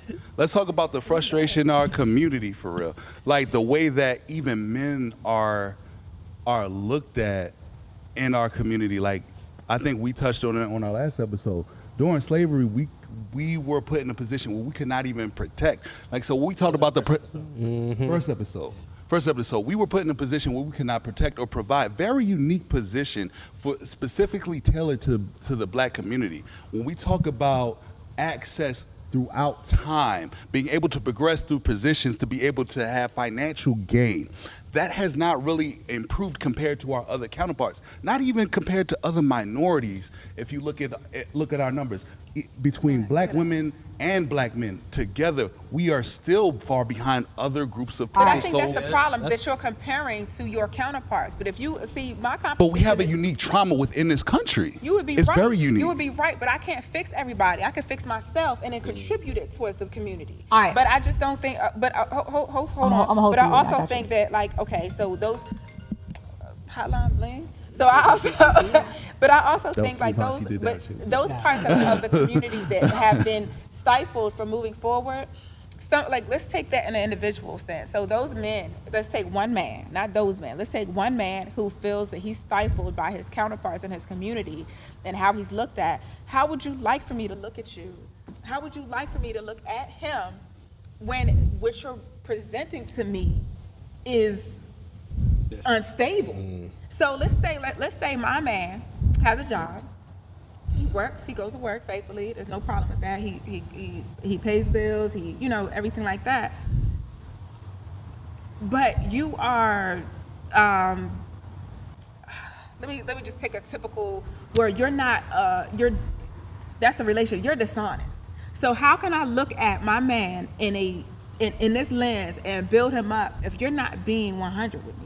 Like, so let's take a look at the woman. So if I'm a mother, so if I'm slacking in my responsibilities as a mother and I'm doing the bare minimal things and then looking after myself, how are you going to look at me if I'm coming up inadequate to myself and within my relationship to myself and then to you? How can you? We need more All right, grace. We so, need 10 times more grace. But that's not the community's job to give me grace. It's my job. It's my partner's job to call me accountable, and then it's my job to improve it. Because if I don't improve these things, what's going to happen? We won't grow. He will leave. All right, so I want to say this. All right. I also want to say a little bit about my background. So as I said, my degrees are in biology and anthropology, and my focus in anthropology has been cultural anthropology. So I really like looking at how culture influences the development of our people. Okay. That's really where my interests always lied, and human evolution, things like that. Well, first I want to go back to this whole patriarchal thing. Is this a true patriarchal society? You guys can say no all you want based on individual households, but we need to get out of that. Let's look at the actual society in itself. In terms of society in itself, and I will tell you this, I was at the Capitol the day it was leaked about Roe versus Wade being overturned in my Body, My Choice shirt with a drawing of a naked woman that I drew myself that said, my body, my choice. I was there the day I found out. The reality is we do live in a patriarchal society. Okay. The fact that I do not have the right to tell you need to go get your shit snipped so I don't get pregnant, but you can tell me you can regulate my body. The fact that Kentucky, as of today, has completely, Kentucky if I'm correct, because in Louisville is the only place where they have 2 Planned Parenthoods. They have completely overturned abortions as of today. Wow. Both of the Planned Parenthoods in all of Kentucky, and the only 2 places in all of Kentucky that provide abortions, have closed their doors as of today. So you cannot tell me that the fact that not only do I make less money than you, I cannot make decisions on what to do with my body, which, let's also address this, is being decided by who? White men. So it's more than just being a patriarchy. Our society is based on these evangelical Christians, right? So it's more than just that. This is a society that is dominated and run by men. Now, in certain households, we may see that we get outside of those boundaries, right? But that's not saying that the world in itself, that the country in itself is not revolving around men, is not based on the success of men, especially white men. But you're saying that we need to think about our past and our trauma and acknowledge how slavery has potential and Jim Crow has affected relationships these days. And I will say a story about my father, who is very open about his struggles with addiction. And I think he's a great example of how you were somewhat right. So my dad is an addict. And he went to school and it was segregated. Schools were not desegregated till well into his education. My father was older when he had me. And he lived in Georgia in a sundown town where it is still very much similar to that. I mean, my grandmother passed away last summer and she was buried in a black-only cemetery that still exists in Georgia. So I know that struggle. I know that pain. The fact that I, as a multiracial person, had to walk to a black-only cemetery to bury my grandmother is a very surreal feeling. But the reality is my father, his thing that he always said is his addiction was to cocaine. And he said that the reason why he got into cocaine was not because of the fact that he really wanted to do coke, but the fact that white people with money were doing it. So it made him feel like he had that same power and privilege by doing it with them. And it happened to turn into an addiction. It started off as wanting to feel like an equal. So he did what they were doing, and it turned into something else. So you're not wrong. We do have to acknowledge the traumas that we've experienced. But where I think you're missing is we also need to overcome the traumas of our parents and our grandparents and so on. It is our role as black individuals to rise above what they experienced, to step up, to reach these new levels. And if we keep using the excuse, well, we experienced this. Black people have experienced a ton of terrible things, but it doesn't mean that we can't keep rising above, and it doesn't mean we can't keep growing. And that's where I agree with you, where we can't compare ourselves to the white person. That's not possible. How you cannot do that. Start these conversations. So I'm not making an excuse. I want to be very clear. I'm not making an excuse. I'm saying that we need to acknowledge that we've been given a false bill of goods. Like when you tell somebody something like, okay, like this is something I say consistently.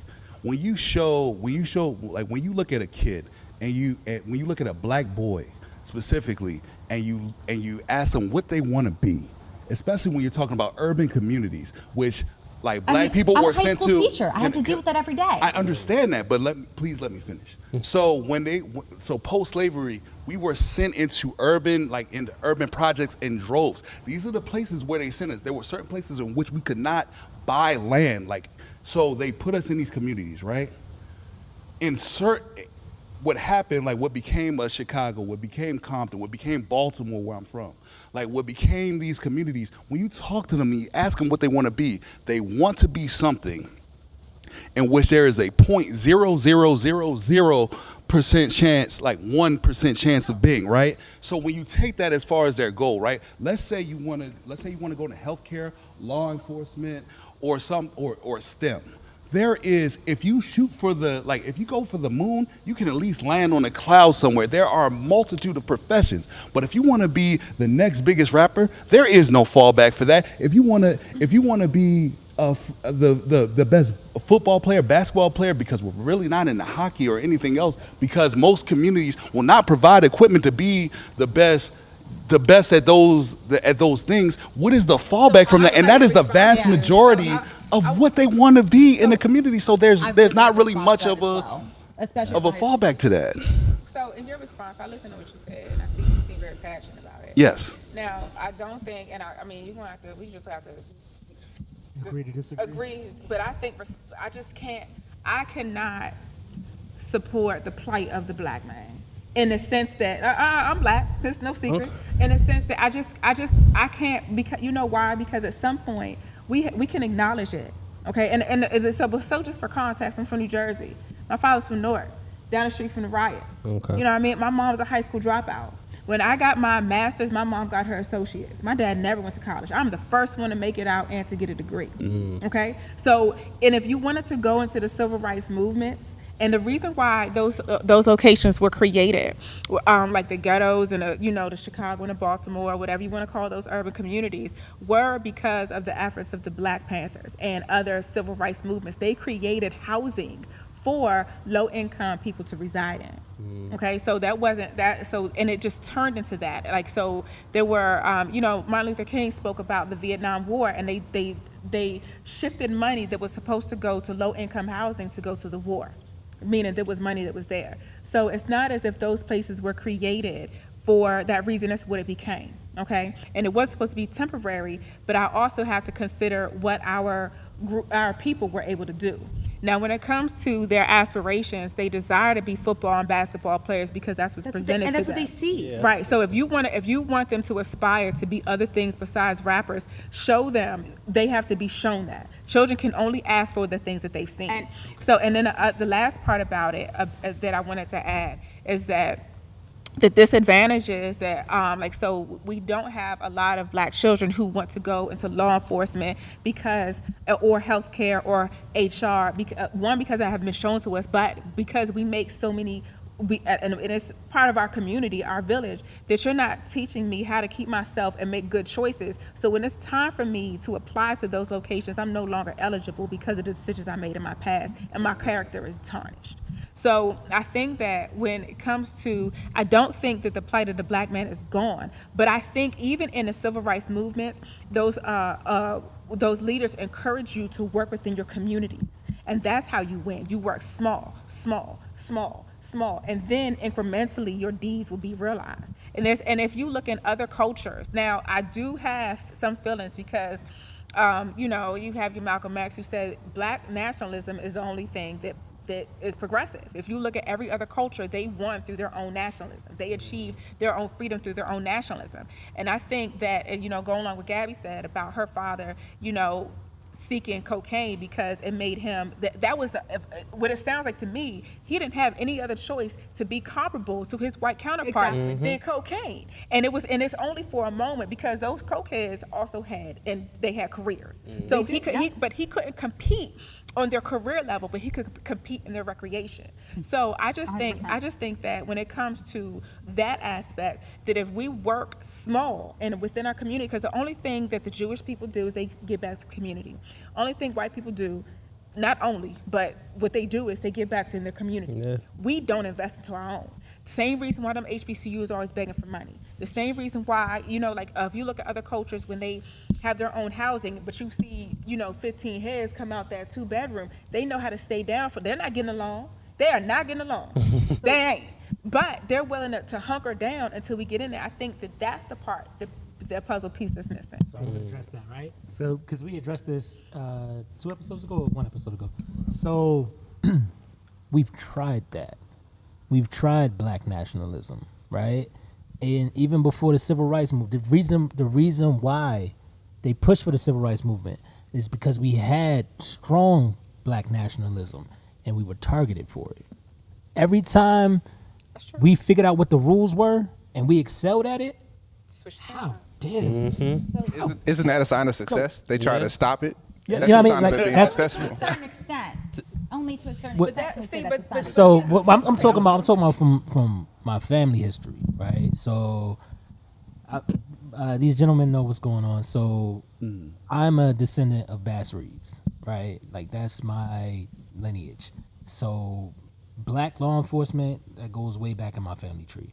So the Tulsa massacre, like that's just one iteration. Like we all went to Frostburg, right? Frostburg sits on top of a black town called Brownsville, right? So every time we, like I said, got it out the mud. I think that was also during that short period of time in which black Every people were time we able to buy, excelled, purchase every time land, and we excelled, did it. We got and we were targeted. booming. How dare you?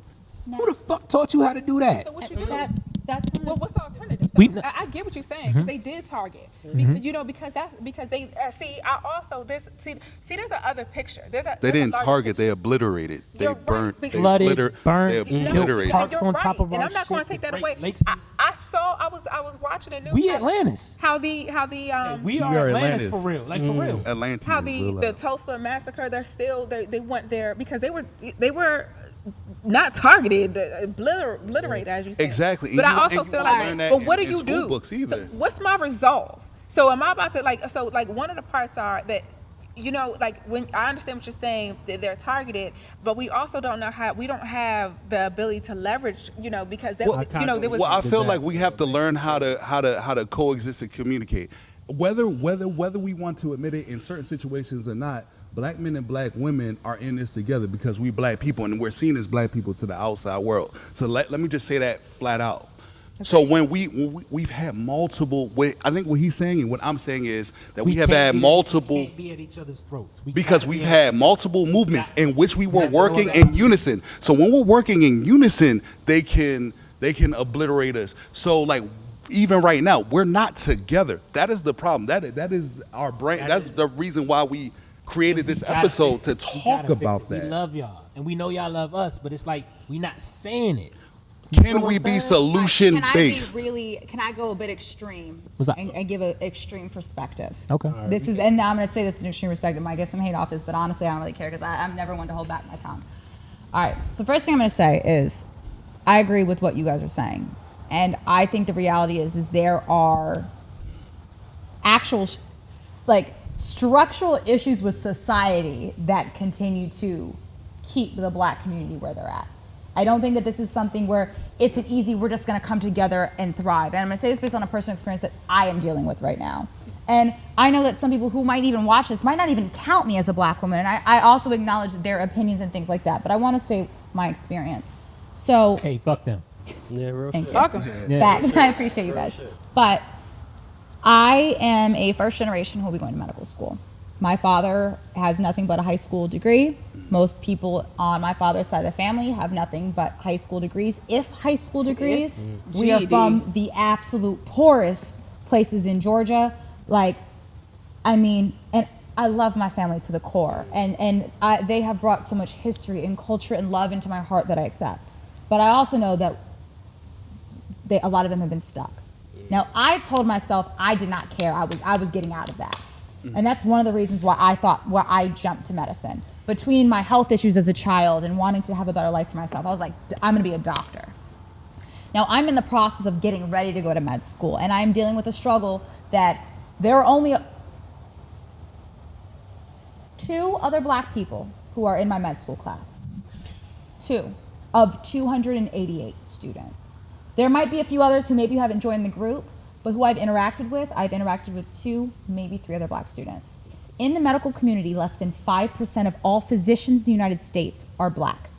Less than 5% to this day of physicians are black. And keep in mind, this is with us having Howard and Morehouse and Meharry, who have medical schools like literally designated to make black physicians. Still, We are at that number. But that's mindset. And that's mindset. But it's not. I'm going to tell you why it's not just mindset. Mindset is why your family was stuck. No, I'm No, going to say mindset is why she's dealing with. I'm saying the struggles I'm dealing with.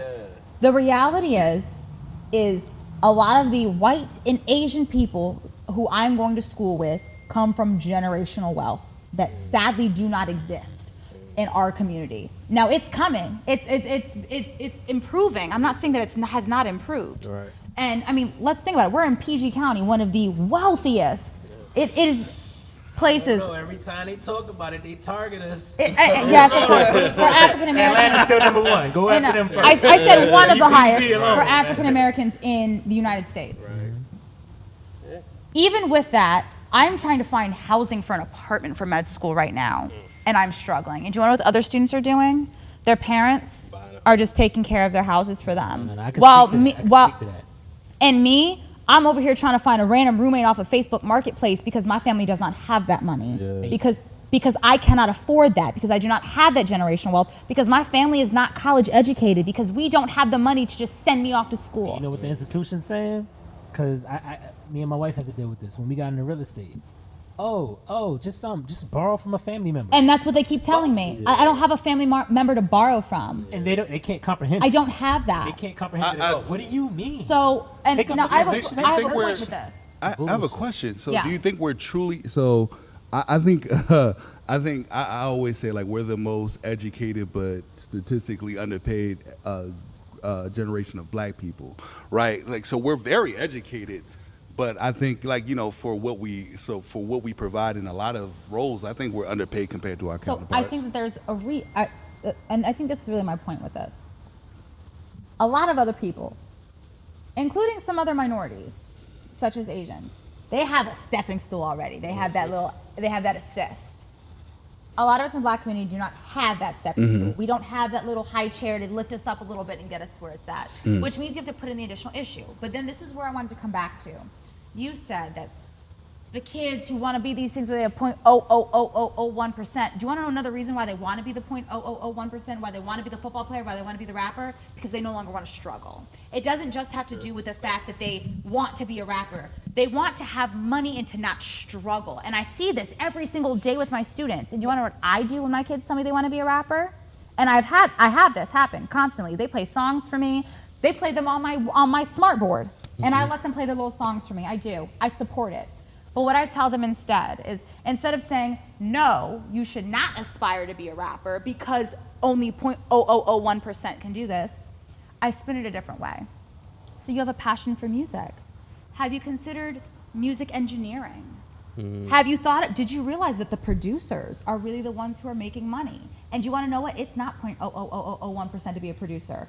There are a lot of producers and a lot of ghostwriters, and we need more. We need more creativity. So instead, I encourage them to find that same field of passion that they like and go into something else. You want to be a famous football player? Well, guess what, baby? The NCAA requires that you have at least a 2.0, and they're not even going to look at you unless you have a 2.5. That means your GPA needs to be high. I use that as a way to push them to want to go to college. So I also would like to mention, like when you mentioned a stepping stool, I think that had we asked those first generation Asian American Asians who arrived in America because of the, the amnesty that was given, I wonder what they would say. So I do think that we are generations behind our counterparts, and that's just what it is. But if you talk to anybody, or I'm not gonna say anybody, I'm gonna say a majority, and I'll say this from me being in the STEM field, I'm around a lot of people of Asian descent. And if you go on social media and see the memes that they make about themselves, what do the majority of Asian parents want their children to be? Doctors and lawyers. Why do they want that? Because it's going to guarantee success, comfort, and stability. So the other part is, I don't think that our students understand what hard work means. Like, you have to learn how to practice. And when I was in high school, when I was in college, I played an instrument. And you see people play, right?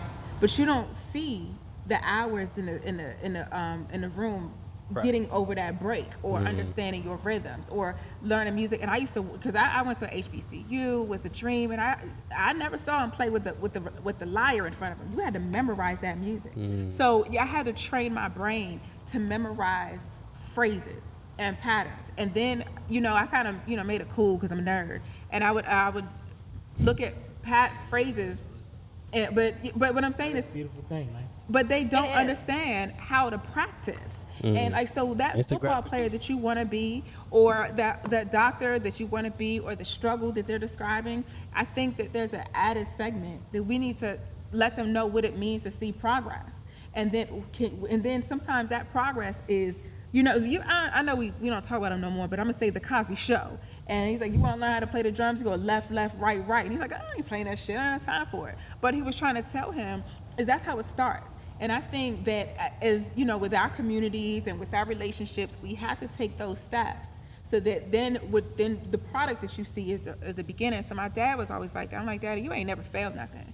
He said, baby, you didn't see all the times I lost. You know what I mean? And my father he was in law enforcement, correction, and I only saw him rising through the ranks, sergeant, lieutenant, captain, colonel. That's all I saw. He was that nigga. He battled on the wall, and he hit. And when I became a teacher, I was like, I felt like I had some big shoes to fill. You know what I mean? And it started off I didn't start off good. Like, I always had the know-it-all and wherewithal and everything like that, but I was not, what you see today. Now, 18 years later, now we're able to see that. But had I not had that experience to know what the struggle feels like and what the ugliness looks like and what time it takes, I might not have gotten to. And then I also wanted to add, now I have my doctorate. So I wonder what my children are going to see as a litmus of success, because I want them, they don't see mom crying. They don't see mom staying up late. They just know she's up, we got up. They don't see that. They just know that that magic drawer, when they open it, there's clean clothes in there. So I had to go back and start to make them understand what it looks like when you tear shit up. You know what I mean? So I think that, so you can become that, say if you don't become the NBA player, but you know how to work out, you went from a little nigga to a medium nigga. You know what I mean? You know what I mean? Now, I think It can be a struggle, man. I think that this is a key point, though, to where we can get back into the relationship thing is, let's be real, the black community is the basis for a lot of just pop culture in general. So why is it that we can be the basis for pop culture, but yet we can't understand your power? But we can't understand our power and thrive like the white people who take that culture and run with it are. That's Now what I think I've that's always been saying. So I think always that's the been question. So saying. why is it that they take our culture? Why is it that they take our history and they see, find a way to monetize it, but we can't You're not do the watching same? it. If you watch every show, okay? There was, I think it was called the Umbrella Academy. Did y'all ever seen it? Yeah. So on the Umbrella Academy, it was one character who they convinced didn't have any power. And they would give her medicine to make her take this so that her brain couldn't function. And when her parents are missing or whatever storyline goes, she stopped taking the medicine, and then she realized that her power was stronger than everybody else's. And the reason is, if you make black people believe that they're inferior, if you make them believe you can't get out, if I'm able to get inside your head and shit, then there's nothing else that can come out that way. And so the only way I can win is to destroy it. If you've watched every Disney show, and Disney was a Nazi, okay? Yes, but we know that. Yes, but Terrible, but if you look in Disney, if you watch it, they're showing you the whole storyline every fucking time. They're sharing tidbits of, like, when they joke around and Tarzan, and not all of it, but when they take parts of it and fantasize it and romanticize it, they're telling a fucking story. The same reason, and I remember my son, he was into superheroes at the time, and I was like, oh no, we're not doing that, baby. I want you to see heroes that look like you. Stop thinking it's some mystical white man that's gonna come in here and save the day. I want you to understand that heroes are, regular people. So I think in our households that I think the blueprints are there, but we've got to continue to show them. Well, animosity between black men and black women is profitable. It benefits everybody else but us. And that's exactly what I'm also getting to. Mm-hmm. And I think one of the things that happens is, instead, when we look at other communities outside of the black community, we see that in reality, there's actually a rather large dichotomies between how different people in the same group interact. In the black community, for the most part, we have a conversation, like, for example, tell me right now, what temperature is your go-to temperature to set the stove? 350. 350. Every single one of us is gonna say 350. Every single one of us. There's other temperatures. No, come on, the temperatures on the Tell me, stove. no, tell me. Talk your shit, yo. Yeah, so. 75 on a wild. Oh, wow, man. You did what? Yeah, man. 325. No, and you see what I mean? Tastes different. You see what I mean? You gotta There- just check on it. Look at No, we as a black community have this shared experience that literally no other culture or no other people has.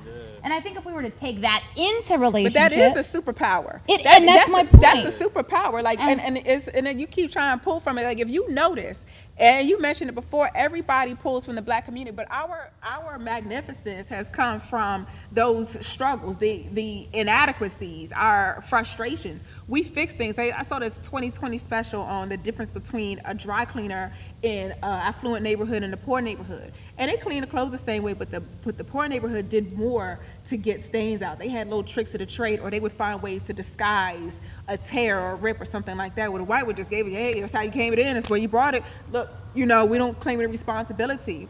And I think the way that we learn how to do things, but see, it kind of goes back to when you kind of let the white man in, see nothing happen, that we embrace a religion that was meant to, they said they colonized it, they used religion as a way to capture us. But once you kind of let people in on your culture, okay, then they're going to steal from it and take it out. So the best thing to do is say you can't come in. Okay, so you want to be a gatekeeper at the cookout? Cool. So I think, Cool. and really Somebody what, got to stand up. I feel you. really I what feel you. I was You trying can't to just say- rap little baby With- lyrics. And with get the it. fact that I think that in relationships, especially within the black community, that we would see more progress, that we would see more success, more stability if we were able to try to find a way to exclude the norms that society outside of us puts on us, and instead focuses on how we can continue to better ourselves. So you a fan for that segregation? We need to go segregate. That's not what I said at all. I said Because I'm going with what I'm leaning towards. We talking about I know. Yeah. That's not what I'm saying at all. No, I think really what I'm trying to say is, instead of taking what white people say we're supposed to be like and supposed to act like and supposed to do, and letting the media, which is controlled by who? White people, dictate whites. what we think is acceptable, which is true. What are most TV shows about black people? Before, we've had more recently. We've had more black. Oh, my goodness. We've had more creativeness recently. But let's think about the TV shows like Blackish and Mix. And Tyler Perry's a black man who wrote those.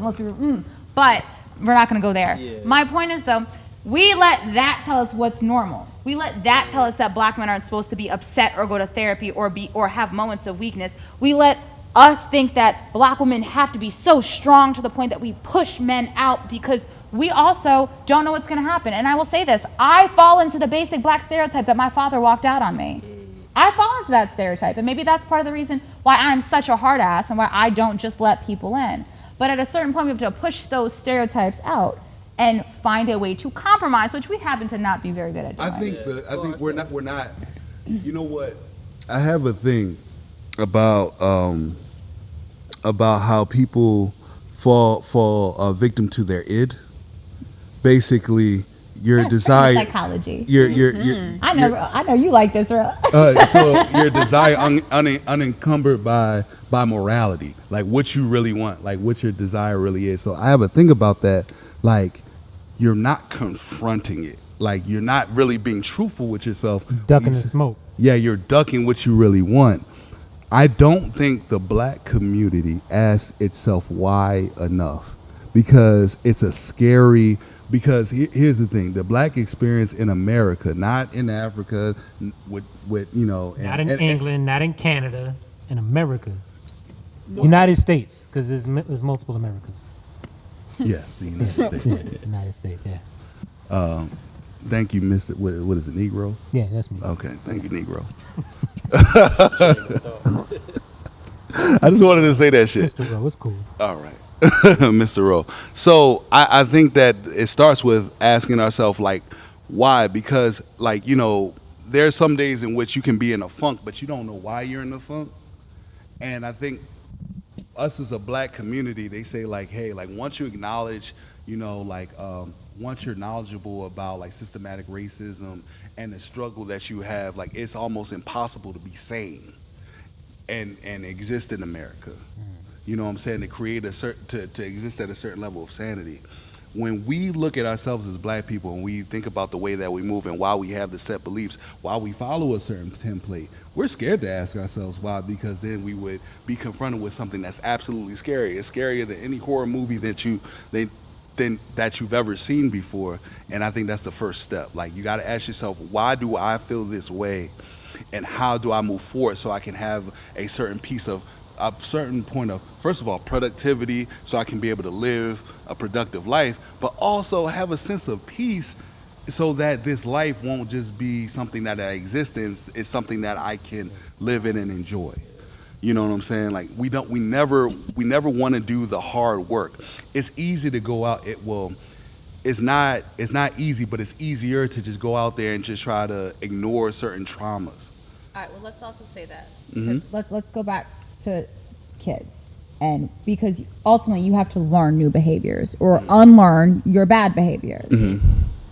Again, I go back to the I think that a lot of what we're talking about is so much deeper than just something that just the black community can do. I think a lot of this also has to do with having allies outside of the black community who are willing to fight for us and with us to reach these places. And you made a face at that, but I'm going to tell you why I say that. And I'm going to say this very honestly. And again, I'm about to give you another very extreme, maybe even slightly like conspiracy theory kind of opinion. I'm going to go back to Roe v. Wade being overturned. Who in the United States has more abortions, black or white women? White women. White women, mm-hmm. by far. Mm-hmm. By far. Yeah. 60% of abortions. That's are, what Roe. I'm sorry, but yeah. For me, I've always paid attention to the numbers. That's just how my brain works, right? So my introduction to Frostburg was one of those. I took a human sexuality course, right? You know Frostburg. Well, your Frostburg is different than my Frostburg. My Frostburg was 8% black. Mm. I don't know if you know what that looked like. I'm talking about. I'm talking about one of my homies. One of my homies was from Rwanda.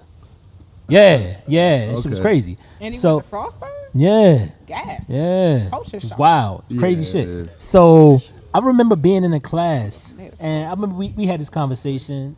Professors talking about what's the craziest thing you've seen sexually, and white dudes talking about, all the gays, all the mixed couples. And came to me, I'm like, all the white people that's having sex acting like they can't, having unprotected sex acting like they can't catch HIV.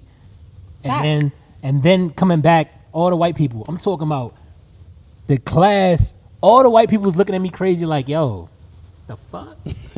Half of them are like, oh, that's only queers get that. The other half is like, oh, that's a black disease. I'm like, yo, there's way more whites in America with HIV than there are with, like, what are you talking about? Well, but see, you have to also consider, like, my children said to me, talking about, Mommy, who's Christopher Columbus? He's a white man who stole shit, you know what I mean? Like, and Mommy, who's Thomas Jefferson? He was a president who had slaves. You know what I mean? Like, we're not playing that shit, so you have to consider the source. It is. So Right. when you talk about the where the information is coming from, you got to consider who's reporting. So, But here's the thing: even when I gave those facts, right? When I broke down the numbers, I'm like, yo, if you look at the population of whites compared to the population of blacks, like Currently the gap is closing, and Right. that's really what the point that I was trying to make is, and that's why I said this is a little bit conspiracy theory, because I don't have facts or hard proof. I thoroughly believe, based off of what I've read, based off of people I've talked to, based off of people who I know in government, things like that, that the reason. Let's be real, no one cares about whether you have an abortion or not. That's not what anything is about. The reality is let's talk about it. As a black community, what happens when someone who is young gets pregnant? We step up and we help take care. Your auntie's coming to take care of the baby. Your grandmama's watching the baby while you're at work. We take care of each other, because that's what we have been forced to do because of how people outside of the black community have treated us. So that has become second nature to how you act in the black community. We're gonna step up. So abortions are not really needed. Like, if I got pregnant right now and I'm not nearly ready to have a child, and I know I'm of age or whatever, my entire family would step up and start taking care of that baby for me. I'm ready to have another one. But The reality is the majority of people getting abortions are white women, white middle class women, and the number of white babies being born every year is rapidly declining. And how are we going to keep the black community questioning ourselves and down? How are we going to keeping the minority? Well, we're not going to be the minority for very long if birth rates keep like they're at. We will become the majority. Do you think that's what people want? So now we're going to kill abortion. So the thing is, and it benefits the white community. And that's what I'm saying. This is so much more, and relationships are so much more. But it goes back to what Sonny was saying with it was going back to what Sonny was saying with slavery, right? Because I get what you were saying, but when it goes back to what Sonny was saying with slavery, right? Our slavery is different. I can agree to that. Our slavery is different, and it stings different. You know what I mean? Like, I remember having a conversation, and I talked to Sonny about this. We like me, when I hear a story, I want the entire. If it resonates with me, I want all of the information, right? So we were talking about the Moors, right? And oh yeah, you did tell me. Yeah, we were talking about the Moors, and I thought the Moors were just a race of people. I didn't understand it was a region of people. Do you understand? Well, all right. So I'm not going to ask what you understand. So what I discovered is that the nation of Moors were all sons of slaves. Had no clue. That powerful society were all sons of slaves, but they were given the rights of their slaver fathers, which were Arabs. So like, and I'm just reiterating. So the mothers were black slaves. Yes. Mothers were all black slaves. Yes. And the fathers were the Arabs. Yes. Okay. Yes. So wait, can we pause for 1 second? Because I don't want to mess up the conversation. keep happening with my discovery. We also need to tie this back to your relationship thing because we. Yeah. No. We gonna get it. We gonna get it. I'm full circle. Okay. So Real quick. but this is what this goes back to relationships, right? So in America, right? Well, with Euro slavery, it was frowned upon to mix with your slaves. It was frowned upon. Mm-hmm. Not the Portuguese slave owners, yeah, they was mixing. Spanish slave owners, they was mixing. It was just the Euros. They didn't want to dilute that blood. It was taboo, and that's what we're a product of. You feel me? So the craziest thing, if you look at our dynamic, right? What Gabby was talking about, I think it's a problem for us to look at relationship cues from whites. That Eurocentric view of how a family's supposed to run, because that Eurocentric view is me. Mm. We all about community. Yeah. We gotta get back to community. We gotta get back to brothers and sisters. We gotta get back to loving one another. You feel me? And that's just how I feel. I feel like we stronger together than we'll ever be divided.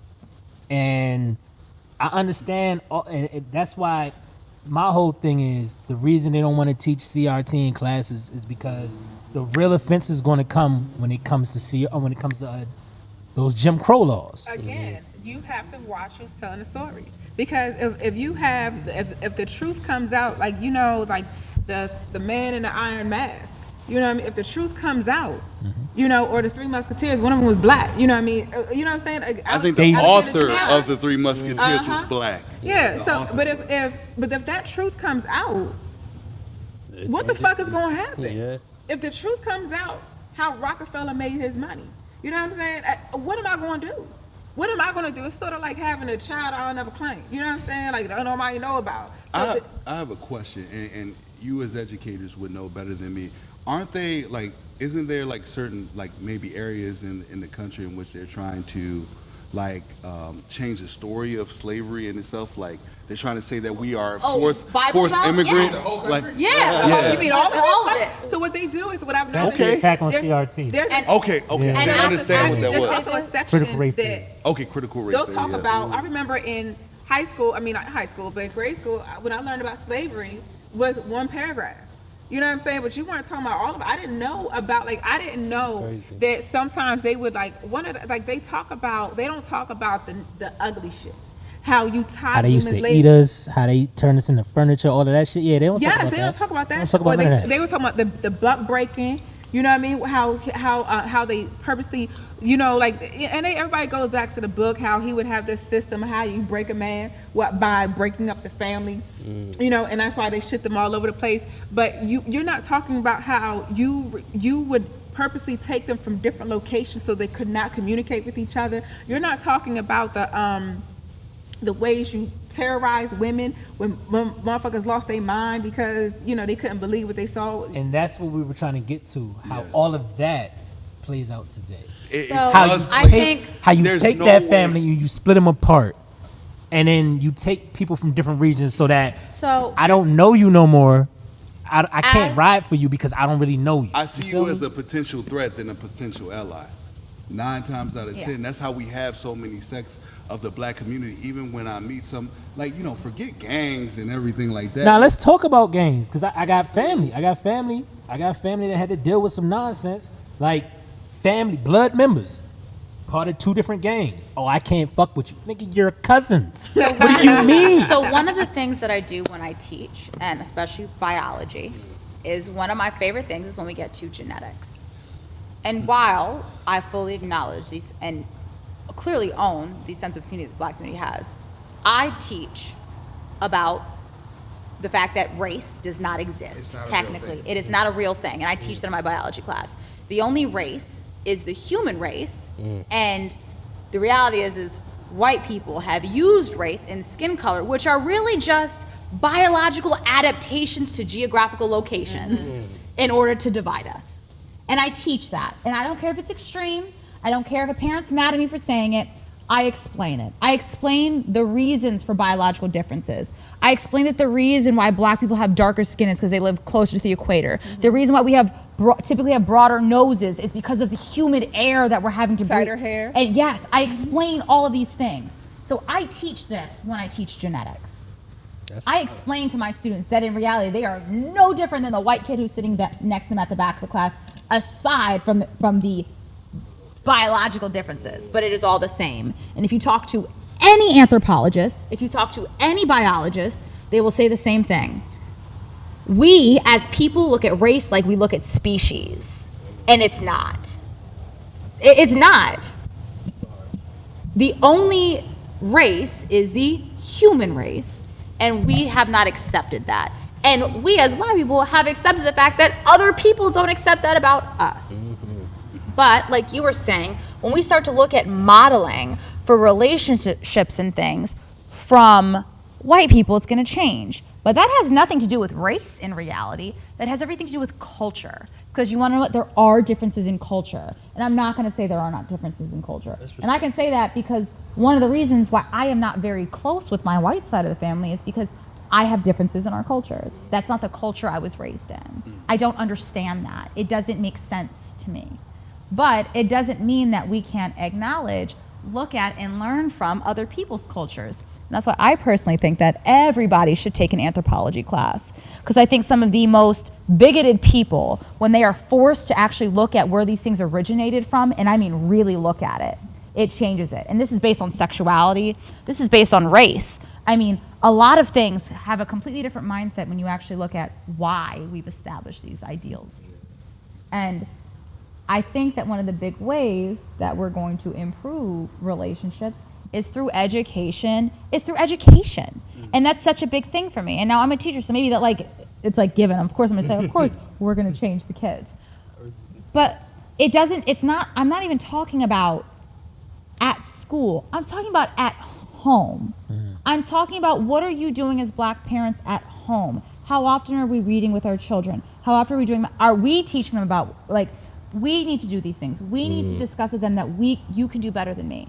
We can get outside of these boundaries. We can overcome these. You don't have to go through the same struggles that I have experienced, that your grandmother's experienced. You do not have to repeat history. Oh, we're gonna wrap it up. We're gonna get last thoughts on right now, though. Cut this up. I mean, we really pushing time. No, I got like an hour to drive home, so. Yeah, so we still gotta, respect people's time. Okay, understood. Fair.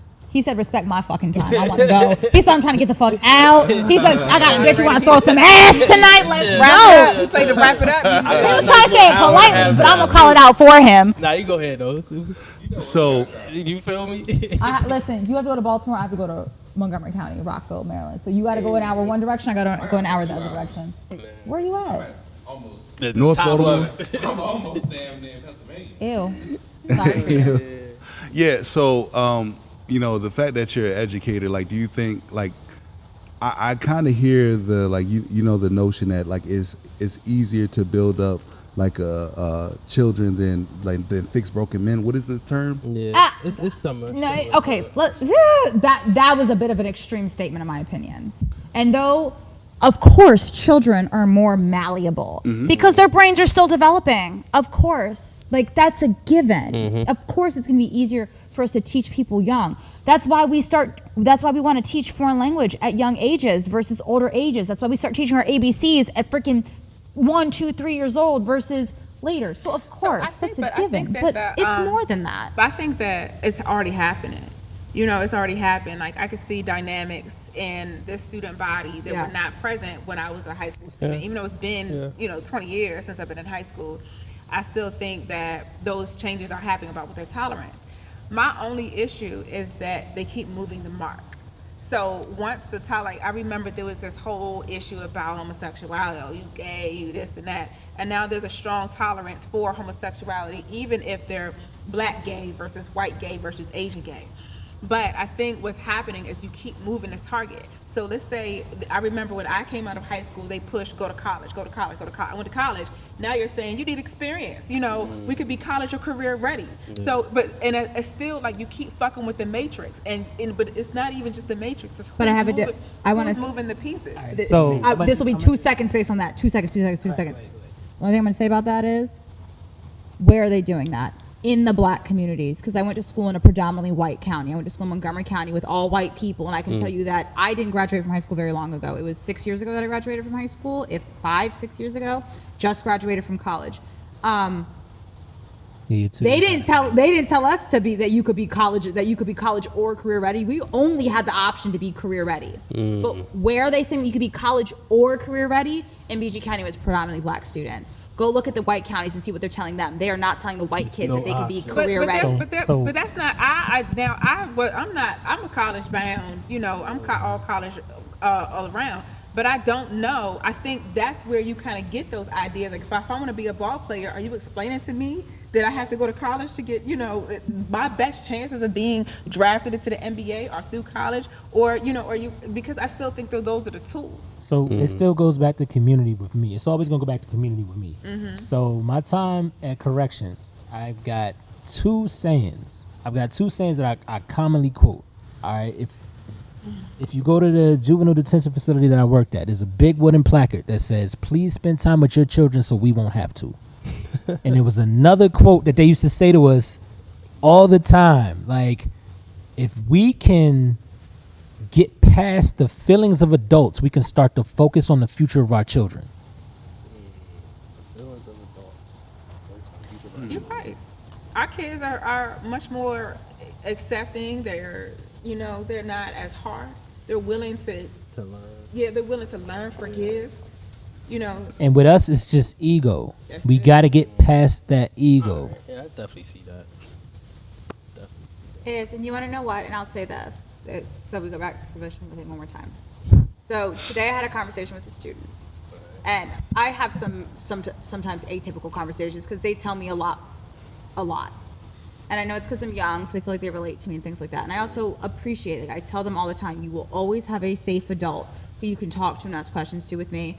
But if you tell me too much, I'm gonna have to report it because I'm a mandated reporter. But as long as you're safe, you can talk to me. I have a group of students who are all in one class who are involved with each other, and it's caused some animosity.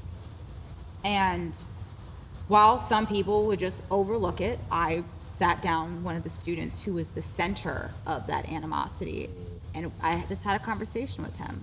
And I was like, hey, I understand where you're coming from, and I get that it's hectic and you're young and things are fun. I said, but let's talk about the outcomes of what you're doing. I talked to a 15-year-old about the outcomes of his behavior because of how he was just running around. And he looked at, and now will he listen? I don't know. But when we had the conversation, he also looked at me and was like, oh, I didn't think about that before. Oh, no one ever told me that before. No. I didn't know that. I sat there, and as another thing, I said, okay, as much fun as you guys are having, I said, you guys are also putting yourselves at risk. I said, let's talk about STDs. Let's talk about the fact that sex is a responsibility. Let's talk about these things that we're doing. We have to be smarter about this. And you could see the look of like contemplation in his face, and he's like, Damn. yeah. Hopefully he didn't have that brush that when you start going through that sexual Rolodex, like, did I? Yes. And he was Fuck. just like, oh. I've never done that. And before he left 23 my jumping classroom, do you want to know what he said to me? Shit. He said, should've. thank you, Miss. Before he left, he said, thank you. I promise I'm really not a bad guy like it seems. And I looked at him and I said, I know you're not a bad guy. You have to learn. You're only 15. It's okay. But if the problem But is who we learn else the is hard fucking talking? way. You know, like, That's why we good. gotta learn and why come I can't learn? I can't make a mistake that I can learn from. Why that shit gotta stick with me? Hold on. You ain't talked to At the nobody end else of the day, beforehand. It comes down to it doing the work, right? So I've got, and Gabby knows I got my young boy that I deal with constantly. He's my baby too. Oh, I love me some him though. I got a soft spot. He is a chore. He is a trip. He is a chore. And He has me stressed quite often. at the end of the day, I know he's going to have to make his own decisions. I just want him to be safe, and I want to give him the best information that I can give him. I don't want to just, I'm not trying to steer him in the way I would go. I just want him to be happy and safe and healthy and as successful as he can. And it is, and we both talked to him, and I think that's something amazing that he gets also. He has two adults in his life who he relates to and understands, and who he can see bits of himself in, who he can have these conversations with, and that's a big difference. Because we also need to offer support outside of just our familiar roles as well. We need to step outside of thinking that we can only just help our family. We can only just help so and so. Let's step outside of that. And like you said, help the community, help those around you, because then we can continue to educate and get outside of there. And then we can have these healthier relationships and get outside of these boundaries and things which we have set for ourselves Yeah, as of I've this heard point. that, like, it takes a village to raise a child type shit. I think it takes a good village. We got to get back to it. Yeah. We got to get back You to can't just it. have no village fucking shit. We got to get back to it. You know what I'm saying? Can't be no raggedy do village. Yeah, like, Let's the do the work village got like together. one door and a Let's do the broken work window together and and shit. let's build this community. That's what I Nah, you want need to a do. good village. Take a village shit. All right, Kelvin, let's take it home, man. What we do we pray out? Because we didn't pray in. No. Drinking? She said we gonna pray? Jesus drank. Come on, let's You gonna start it that way. Hey! Jesus said, give me a shot. Hey, yo. Well, first and foremost, man, we appreciate y'all coming out, man. Thank you It so was much. definitely a good episode, good conversation. Yeah, I definitely seen some great teachers pouring in some good things into the students. So that's really valuable, man. And I'll just say on our behalf as a platform, if there's any way we can support y'all and y'all teachers, y'all as teachers and your students, definitely let us know, man. We'll try to do what we can. So outside of that, any last thoughts, yo? Do y'all want to plug anything out? Definitely. Anything like Social that? medias, upcoming events, programs. Anything. Whatever you got going on, hey. If you trying to find a man. I'm sorry. Are you offering Respectfully. yourself? No. Okay, so It sounded like you was just like, if you find a man. The power of no. Like, nah. well, So, I very often speak my shit on my social media. So if anybody's interested, my Instagram is Gabby, Gabi Green Eyes. And that is it. So that's my main social media account. can't really see in the place. So. They're green. So if anybody wants some lessons in golf and tennis. You know what I mean? Okay. Wow. Yeah, you know what? I think it's because You replacing Dr. Kamara with tennis? no, it's just something else. Oh, it was a little shady, wasn't it? A little shady. No, not that. But one of the things is just it's something I'm assisting with, but I think that's part of my mission to introduce our black children into other paradigms. So get into those competitive activities that'll push you in a different league. Yeah. So that's my contribution. I think that's the golf and tennis. Those are two definitely good sports, bringing the culture into. Y'all got brothers? Anything y'all wanna? No, I mean, I don't really have much. Thank you guys for joining us. We really appreciate it. It's always good to have that perspective. We definitely, this was me and Mr. Rose brainchild when we thought of this.